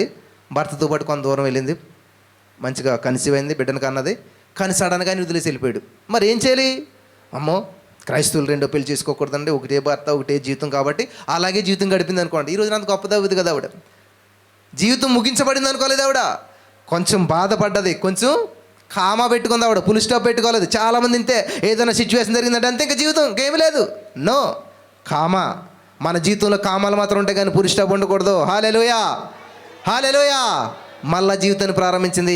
ప్రపంచానికే ఆవిడేంటో తెలియజేసింది అనమాట. అలాగే నాకు కూడా చాలామంది ఫోన్ చేస్తారు, అన్న నా జీవితం ఇలాగ అయిపోయిందన్న, ఇలా తప్పుడు అడిగేశానన్నా, వెళ్తా మట్టిలో అడిగేస్తాం. కాళ్ళు అడిగేసుకుంటారా? ఏం చేస్తారు? తీసుకుని మళ్ళీ కాలు శుభ్రంగా కడుక్కొని మళ్ళీ ప్రయాణం ప్రారంభిస్తాం, మళ్ళీ ముందుకు వెళ్తాం. అలాగే ఇట్లా మీ జీవితంలో ఏదైనా పొరపాటు జరిగిందనుకోండి, తప్పు జరిగిందనుకోండి, దయచేసి అక్కడితో ఆగిపోవద్దు జీవితం. దయచేసి అక్కడితోటి ఇంకా నా జీవితం అంతా అనుకోవద్దు. ఖచ్చితంగా మన దేవుడు ఉన్నాడు, గొప్ప దేవుడు ఉన్నాడు, నాకు మంచి భవిష్యత్తు ఉంది, నాకు బ్రైట్ ఫ్యూచర్ ఉంది, నేను మరలా లేస్తాను, పైకి లేచేదను అని పాడతాం మనం. ఎంత బాగుంటుందో వింటాకి, చూడటానికి. అంతే. నిజంగా నేను లేస్తాను, నేను పరిగెడతాను, నా జీవితం బాగుంటుందని ఇప్పుడు రాదు మనకి. శద్రకు మేషకు అబేద్నెగో కూడా ఈ రోజుతో మా చాప్టర్ క్లోజ్ అంటలేదు వాళ్ళు. మా దేవుడు గొప్పోడు. హల్లెలూయా, హల్లెలూయా. గొప్పడు కదా, వాళ్ళు సరదాగా అనలేదు. రుచి చూసి తెలుసుకున్నాడు. యెహోవా ఉత్తముడని వారు రుచి చూసి తెలుసుకున్నారు. దేవుడిలో ఉన్న రుచి అంటే తెలుసుకున్నారు కాబట్టి దేవుడు గొప్పతనాన్ని వివరించారు, దేవుడిని మహిమపరిచారు కాబట్టి దేవుడే వారి మధ్యకు వచ్చారు. వారి పేరంతా కూడా దేశమంతా మారుమోగిపోయింది. మరలా వారికి వ్యతిరేకంగా ఏ ఆయుధము రూపించబడలేదు. ఎవడు కూడా కనీసం మాట కూడా ఎత్తి పలకలేదంట. హల్లెలూయా, హల్లెలూయా. అదే దానియేలు గ్రంథం 6:10 చూసినట్లయితే దానియేలు ముమ్మారు ప్రార్థన చేస్తూ ఉన్నాడంట. చాలామందికి కుట్ర వచ్చింది, చాలామందికి బాధ వచ్చింది. ఈడు ఎవడో వచ్చి ఇక్కడ ప్రార్థన చేస్తున్నాడా, ఎవడో వచ్చి ఇంత స్థితికి వెళ్ళిపోయాడా, ఈయన ఎలాగ నాశనం చేయాలనుకున్నారంట. గమనించాలి, నువ్వు వెతుకుతుండే సైతానికుడికి ఇష్టం ఉండదు, నువ్వు ప్రార్థన చేస్తుండే సైతానికుడికి ఇష్టం ఉండదు, నువ్వు ఏదన్నా మంచి పని చేస్తుండే సైతానికుడికి అసలు ఇష్టం ఉండదు. నాకు ప్రతి మీటింగ్ చాలా ఛాలెంజ్ ఉంటుంది, చాలా పోరాటం ఉంటుంది. నేను ఏమీ చెప్పను బయటకు వచ్చి ఇవన్నీ కూడా. ఇంత కష్టపడ్డాం, అంత కష్టపడ్డాం, ఇంత ఖర్చు అయింది, అంత ఖర్చు అయింది, నేను ఏం చెప్పను. అది దేవుడికి నాకు సంబంధించిన విషయం. అది దేవుడికి తెలుసు నాకు ఎక్కడి నుంచి పంపాలో, ఎలా పంపాలో. మూర్తిగా అంటాడు కదా ఎస్తేరు, ఇది నీ సమయం, నువ్వు సహాయం చేయవలసిన సమయం, నువ్వు ముందుకు రావాల్సిన సమయం. నువ్వు రాకపోతే వేరొక దిక్కు నుంచి మా దేవుడు మాకు సహాయం పంపిస్తాడు. ఒకవేళ నువ్వు విన్నవాళ్ళు అయితే ఇది నీ అవకాశం, నువ్వు సద్వినియోగం చేసుకో. లేదంటే వేరే చోట నుంచి వస్తాను, నీ అవకాశం కోల్పోతావు. అందుకు నేను ఎవరిని కానుకలు ఎందుకు తెలుసా? ఎవరు అవకాశాన్ని సద్వినియోగం చేసుకుంటారో వాళ్ళు బ్లెస్ చేయబడతారు. ఎవరు కానుకలు ఇస్తారో వాళ్ళు నూరంతల పంట కోసుకుంటారు. ఇవ్వలేదు అనుకోండి, అది నాకు సంబంధించిన కాదు. ఒకవేళ నువ్వు ఇవ్వకపోతే దేవుడు ఇంకొకరిని ప్రేరేపిస్తాడు. నువ్వు సహాయం చేయకపోయినట్లయితే, నువ్వు పాలు పంచకపోతే దేవుడు వేరే చోట నుంచి పంపిస్తాడు. హల్లెలూయా. పంపుతున్నాడు, పంపుతూనే ఉంటాడు. ఆమేన్, ఆమేన్. దేవుని నమ్ముకున్నవాడు అన్నాడు కూడా. అందుకనే మనుషుని ఆశ్రయించడం కంటే యెహోవాను నమ్ముకునుట శ్రేష్టము, మేలు. కాబట్టి నా జీవితంలో నేను తీసుకున్న నిర్ణయం ఏంటంటే దేవుని మాత్రమే నమ్ముకుంటాను, దేవుని మీద మాత్రమే ఆధారపడతాను, దేవునితో మాత్రమే జీవిస్తాను, దేవుని మీద మాత్రమే నా యొక్క గురి గమ్యం ఉంటుంది. హల్లెలూయా, హల్లెలూయా.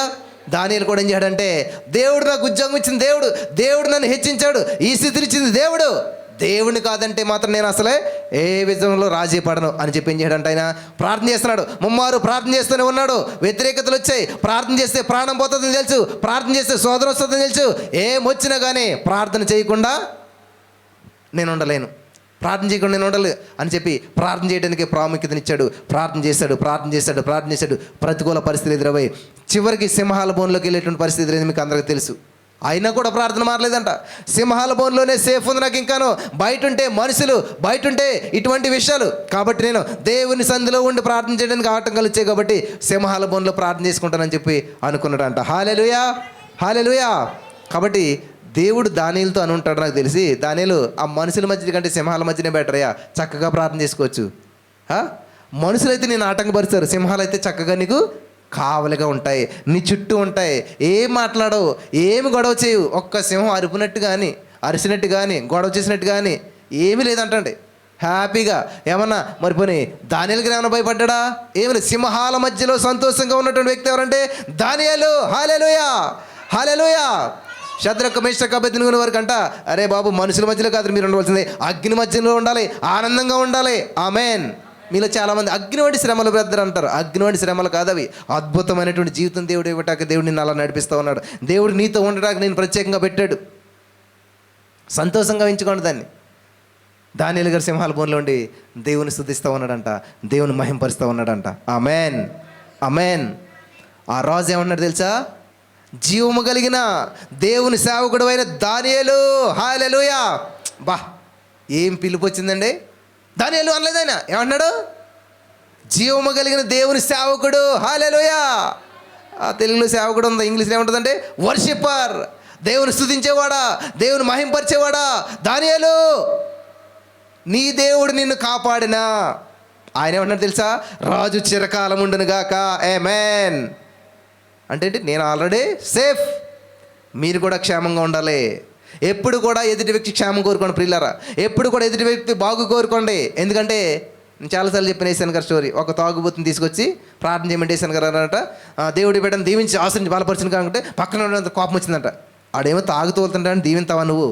వాడు ఇంకా నువ్వు దీవించావు ఇంకా తాగాలనా? దీవించావు అని అంటే అప్పుడు వేసాను గారు అన్నారట, నేను దీవించింది వాస్తవమే, నా యొక్క అభిషేకం బట్టి, దేవుడు నాకు ఇచ్చిన అధికారం బట్టి దేవుడు ఏం చేస్తాడంటే ఖచ్చితంగా దేవుని పంపిస్తాడు. ఈ తాగుబోతును కూడా దేవుడు దీవించాడు అని చెప్పాడు. మారు మనసు పొందాడా? దేవునికి స్తోత్రం, వాడి జీవితం బాగుపడిపోతాయి. లేదు, వాడు ఆ దీవెనకు యోగ్యుడు కాదనుకో, ఆ దీవెన వాడు స్వీకరించలేదనుకో, అదే దీవెన తిరిగి నా మీదకి వస్తుందని చెప్పాడంట ఆయన. హల్లెలూయా. కాబట్టి మీరు కృతజ్ఞతావచనే ఉచ్చరించాలి. మీరు ఎప్పుడు బ్లెస్ చేస్తూనే ఉండాలి. ఎవరినైనా సరే, మిమ్మల్ని నిందించిన వారిని, మిమ్మల్ని బాధ పెట్టిన వారిని, మిమ్మల్ని హింసపెట్టిన వారిని కూడా మీరు దీవిస్తూ ఉండండి. ఆ దీవెన కాళ్ళు యోగ్యులా వారు దీవించబడతారు, లేదా ఆ దీవెన కూడా నీకు తిరిగి వస్తుంది. ఆమేన్. యోబు ఏం చేయడండి? ఎందుకురా నన్ను ఇంత హింస పెడతారు, ఇంత బాధలో కూడా నన్ను విడిచిపెట్టి వెళ్ళిపోయారు వాళ్ళు అని చెప్పి వాళ్ళ మీద సనిగాడా? లేదు. యోబు అంట తన స్నేహితులను ఎర్లీ మార్నింగ్ లేచి దీవించాడంట. అంతే, ఈయనకి 200 దీవెన వచ్చి పడ్డది. ఎంత అద్భుతమైన విషయాలు ఉన్నాయి బైబిల్లోను. వాడు నాతోటే, నా ఫ్రెండే, నాకు చెప్పకుండా సెటిల్ అయిపోయాడు, నాకు చెప్పకుండా ఇలా చేశాడు అలా చేశాడు అని చెప్పు బాధపడిపోతుంటారు చాలామంది. చాలా రాంగ్ అది. ఎప్పుడైతే మీరు ఏం చేయాలంటే అలా బ్లెస్ అయిపోయిన వాడిని బట్టి చుట్టి వాడికి ఉద్యోగం వస్తే నువ్వు స్వీట్లు పంచిపెట్టు. ఎందుకురా అంటే మా ఫ్రెండ్కి ఉద్యోగం వచ్చిందని చెప్పండి. మరి ఆడేంటంటే ఏమో మరి అని చెప్పాలన్నమాట. అలా చేసి చూడండి, అసలు మిమ్మల్ని దేవుడు ఏం చేస్తాడు తెలుసా? ఉద్యోగం రాట కదా, మిమ్మల్ని ఉద్యోగం ఇచ్చేలా చేస్తాడు. హల్లెలూయా, హల్లెలూయా, హల్లెలూయా. ఎన్నో జరిగాయి నా జీవితంలో. నేను చదువుకునేటువంటి సమయంలో మా ఫ్రెండ్ నేను అన్నీ కలుసుకుని చేసుకునేవాళ్ళం. కానీ ఒకసారి మా నాన్నగారు పలానా స్కూల్లో ఖాళీ ఉందని చూడుతున్నాను అన్న ఇల్లు అంటే, ఆల్రెడీ ఆ స్కూల్లో నా పక్కనే ఉంటాడు నా ఫ్రెండ్, జాయిన్ అయిపోయాడు. మా నాన్నగారు ఎదురుగా ఇలా తిరిగి ఉంచున్నాడంట. ఇదేంటి సంత అంటే, ఆల్రెడీ జాయిన్ అయిపోయాడు, మనకు తెలియదు కదా, తెలిస్తే ఎక్కడ బాధపడతావు ఇలాగ చెప్పేసి ఇట్లా ఉంటుంది అంతా కూడా. దేవునికి స్తోత్రం అనుకున్నాను నేను. వాడు ఉద్యోగం చేసుకుంటున్నాడు, నేను ఉద్యోగాలు ఇస్తున్నాను. ఆమేన్, హల్లెలూయా, ఆమేన్. ఎప్పుడు కూడా నువ్వు రిచ్గా ఆలోచించి నేర్చుకోండి, లేబర్గా ఆలోచించవద్దు. మనంతా లేబర్ మెంటాలిటీ. ఇది వచ్చేది చాలండి, ఇది అయిపోతే చాలండి, సెటిల్ అయిపోతుంది లైఫ్. ఏం సెటిల్ అయిపోతుంది? ఇక్కడగా సెటిల్మెంట్ అన్నటువంటిది. సెటిల్మెంట్ అంటే ఇది నువ్వు బతికేయడం కాదు. అబ్రహాంతో దేవుడు అన్నాడు, నిన్ను అనేక దేశాలకు ఆశీర్వాదకం చేస్తాను, నిన్ను బట్టి అనేక దేశాలను దీవిస్తాను అన్నాడు. హల్లెలూయా. నువ్వు దీవించబడటం అసలు గొప్పతనం కాదంట నేను. నువ్వు అనేక మందికి దీవెనకరంగా ఉండాలి, నీ ద్వారా అనేక మంది దీవించబడాలి, అది దేవుని యొక్క ఉద్దేశం. హల్లెలూయా, హల్లెలూయా. ఎవరన్నా చెప్పే మాటలు ఏంటంటే, నా వ్యాపారం బాగుండాలి ప్రార్థన చేయండి, నా జీవితం బాగుండాలి ప్రార్థన చేయండి, అంతే. అంటే చిన్న ఆలోచన అంటాను, అది సంకుచితమైన ఆలోచన అనమాట. ఏంటంటే చాలా చిన్న ఆలోచన అనమాట. అలా కాకుండా నేను అనేక మందికి దీవెనకరంగా ఉండాలనుకుంటున్నాను, నేను అనేక మందికి ఆశీర్వాదకరంగా ఉండాలనుకుంటున్నాను, అనేక మందికి నేను ఒక గొప్ప ఆశీర్వాదమైన వ్యక్తిగా ఉండాలనుకున్నాను. ఎవరు ప్రార్థన చేయమన్నది ఇప్పుడు వచ్చి నన్ను అయితే ఎవరు అసలు అలాగా ఇటువంటి ఆలోచన లేదు ఎవరికైనా. ఏంటంటే మంచి భార్య రావాలండి, మంచి ఉద్యోగం రావాలి, మంచి ఇల్లు కొనుక్కోవాలి, అంతే, లైఫ్ సెటిల్ అవ్వాలి, ఇంట్లో గొడవలు ఏం సమస్యలను కూడా ప్రేయర్ చేయండి మా కోసం, మా అల్లుడి కోసం, మా కూతురు కోసం, మా బాబు కోసం, మా మనవడి కోసం, ఇంకా లిస్టులు వస్తాయి అన్నీ. ఇంతే తప్ప ఎప్పుడన్నా కానీ కనీసం నేను మా కుటుంబానికన్నా ఆశీర్వాదకరంగా ఉండాలి, మా కుటుంబానికి నేనన్నా మేలుకరంగా ఉండాలి, ఒక్కరు కూడా ఆశలేదు అసలేదు. అంటే ఎంత సంకుచితమైన ఆలోచన చూడండి, ఎంత ఏమన్నారు లేబర్ మెంటాలిటీ అనమాట ఇదంతా కూడా. అంటే ఆ రోజు కూలి పని దొరుకుతుంది చాలు వాళ్ళకి, శుభ్రంగా రోజు వచ్చిన జీతం పట్టుకొచ్చి అందులో ఇంత సారాకి, ఇంత చికెన్కి, ఇంత దీనికి, తెల్లారిదాకా మళ్ళీ ఏముంటుంది ఇంతకి నెలకి, మళ్ళీ పొద్దునేసి పని ఎత్తుకుంటారన్నమాట. ఇది లేబర్ మెంటాలిటీ అంటే. నేను లేబర్గా చేశాను, తక్కువ మాట్లాడుతాను అనుకోవచ్చు, నాది ఆ మెంటాలిటీయే ఒకానొకప్పుడు, ఇప్పుడు కాదు. హల్లెలూయా, హల్లెలూయా. పాపులు మనం ఒకప్పుడు, ఇప్పుడు కాదు. ఇప్పుడు మనంతా పరిశుద్ధులం, మనం విక్టోరియస్ పర్సన్, మనం రాజులం. హల్లెలూయా, హల్లెలూయా, హల్లెలూయా. దానియేలు నిలబడ్డాడు, దేవునికి మహిమ వచ్చేలా చేశాడు. ఆమేన్. తర్వాత షద్రకు మేషకు అబేద్నెగో దానియేలు ఎస్తేరు చూసినట్లయితే న్యాయ విరుక్తం, అది ప్రతికూల పరిస్థితి. ఆ సమయంలో వెళ్ళిందంటే ప్రాణం పోస్తుంది. ఎస్తేరు 4:10 చూసినట్లయితే నశిస్తాను. ఆమేన్. కానీ నేను నా జాతి కోసం, దేవుని మహిమ కోసం నేను వెళ్తాను. ఉపవాసం ఉండి ప్రార్థన చేసి వెళ్ళింది. ఆ ప్రతికూల పరిస్థితులైనా సరే ప్రభు కొరకు నిలబడ్డది, ప్రార్థించింది, ప్రభుని తీసుకుని వెళ్ళింది, విజయం పొందింది. ఆమేన్. ఈరోజు నీ మాటలు వింటున్నాం మీలో చాలామంది కూడా ఇట్లాంటి ప్రతికూల పరిస్థితులు కూడా వెళ్తున్నారేమో. దయచేసి నీ కోసం, నీ కుటుంబం కోసం, నీ జాతి కోసం, నీ గ్రామం కోసం రిస్క్ తీసుకో. చరిత్రలో నిలబడిపోతాను. మరియమ్మ గారు ఏం చేసిందంటండి, తోటి వాళ్ళందరూ ఏమనుకుంటారు నాకు అనవసరం, నా భర్త నన్ను చేసుకోబోయాడు ఏమనుకుంటారు నాకు అనవసరం, ఎవరేమనుకున్నా నాకు అనవసరం, నా యేసయ్య కోసం నేను నిలబడతాను. ఆమేన్. ఆ రోజు నా నిలబడ్డది. ఈ రోజు వరకు ఎన్ని స్టాట్యూలు నిలబడుతుంటే మొత్తం ప్రపంచం అంతా కూడా. ఎందుకని? ఆ రోజు నన్ను నిలబడ్డది కాబట్టి. నువ్వు దేవుని కోసం నిలబడినట్లయితే అనేకమైన అద్భుత కార్యాలు దేవుడు నీ ద్వారా చేయడానికి ఇష్టపడుతూ ఉన్నాడు. ఆమేన్, హల్లెలూయా.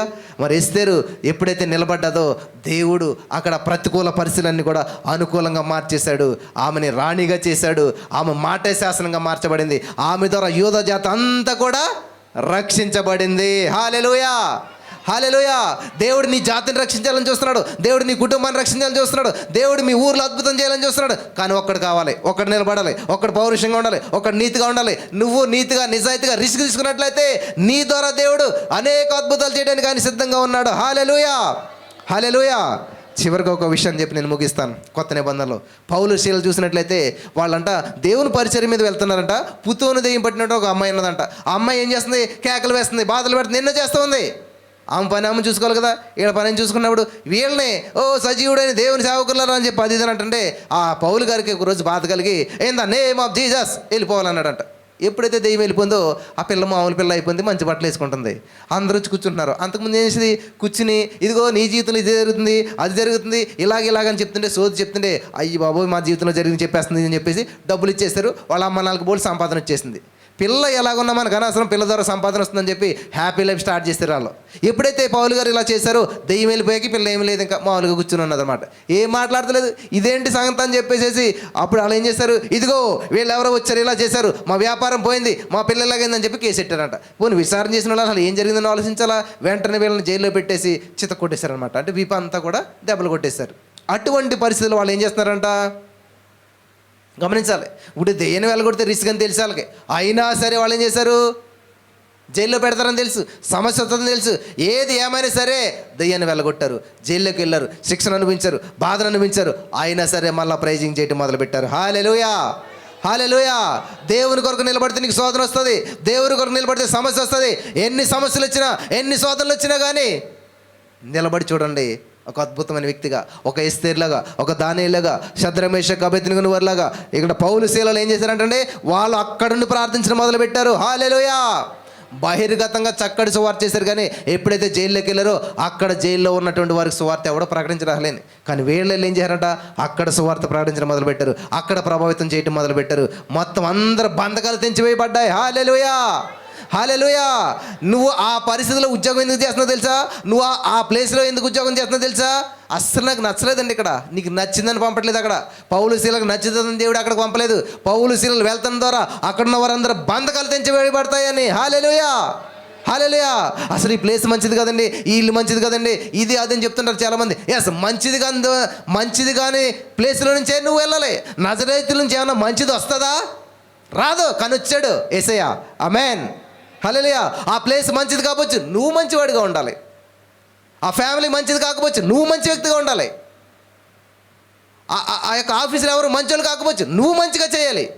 అప్పుడు దేవుడు నిన్ను ఉన్నతమైన వ్యక్తిగా చేస్తాడు. హల్లెలూయా, హల్లెలూయా. ఇటువంటి నిర్ణయాలు తీసుకోండి. మీరున్న ప్లేస్ని, మీరున్న ప్రదేశాన్ని ప్రభావితం చేయండి. ప్రభు కొరకు నిలబడండి, ప్రభు నామాన్ని మహింపరచండి. పరిశుద్ధాత్మ దేవుడు మరి మీకు అందరికీ అటువంటి అవకాశం ఇచ్చి నడిపించిన గాక. ఆమేన్. నేను దేవుని కొరకు నిలబడ్డాను, మీరు కూడా నిలబడండి. దేవుడు మరి తమకు దేవుడిగా కలిగిన జనులు ధన్యులు, వారు శూరకార్యాలు చేస్తారంట. హల్లెలూయా, హల్లెలూయా. కాబట్టి ఈరోజు నుంచి నేను దేవుని కొరకు నిలబడతాను.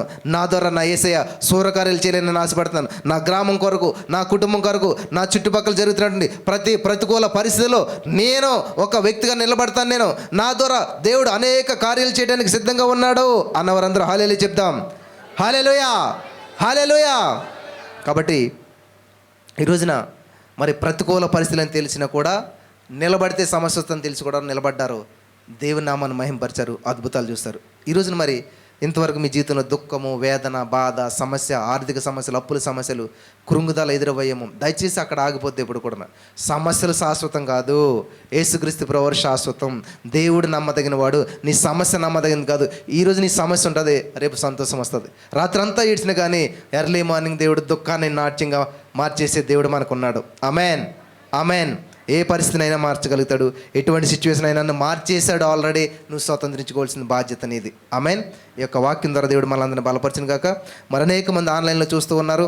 దయచేసి మరి మీరంతా కూడా మంచి నిర్ణయాలు తీసుకుని, ఏ సమస్య వచ్చినా నేను దేవుని కొరకు నిలబడతాను, రోషంగా నిలబడతాను, పౌరుషంగా నిలబడతాను అని మీరు ఎప్పుడైతే నిర్ణయాలు తీసుకున్నారో దేవుడు మీ ద్వారా అద్భుతాలు చేయడానికి ఆయన ఇష్టపడుతూ ఉన్నాడు. ఆమేన్, హల్లెలూయా. కళ్ళు మూసుకొని చిన్న ప్రార్థన చేద్దాం. స్తోత్రం దేవా సర్వోన్నతుడా. ఈ సమయంలో మరి వాక్యపు వెలుగులు మమ్మల్ని అంతా నడిపించి బలపరచావు. యేసుక్రీస్తు నామములో విత్తబడిన వాక్యం వ్యర్థం కాకుండా అనేక మంది హృదయాల్లో నాటబడి నూరంతల పంట అనుభవించడానికి కృప చూపించి నడిపించి బలపరచమని యేసుక్రీస్తు నామములో ఏ వాక్యాన్ని సైతానుగాడు ఎత్తుకొని పోకుండా నా ప్రభు హృదయాల్లో నాటబడాలి, నూరంతల పంట అనుభవించాలి. ఇక్కడ ఉన్న అందరి జీవితాలు అద్భుతమైన ఆశ్చర్యాలు చేసినందుకు వందనం చెల్లిస్తూ నజరేయుడైన యేసుక్రీస్తు నామములో ప్రార్థించి నమ్మి పొందుకుని నమ్మ పరమ తండ్రి.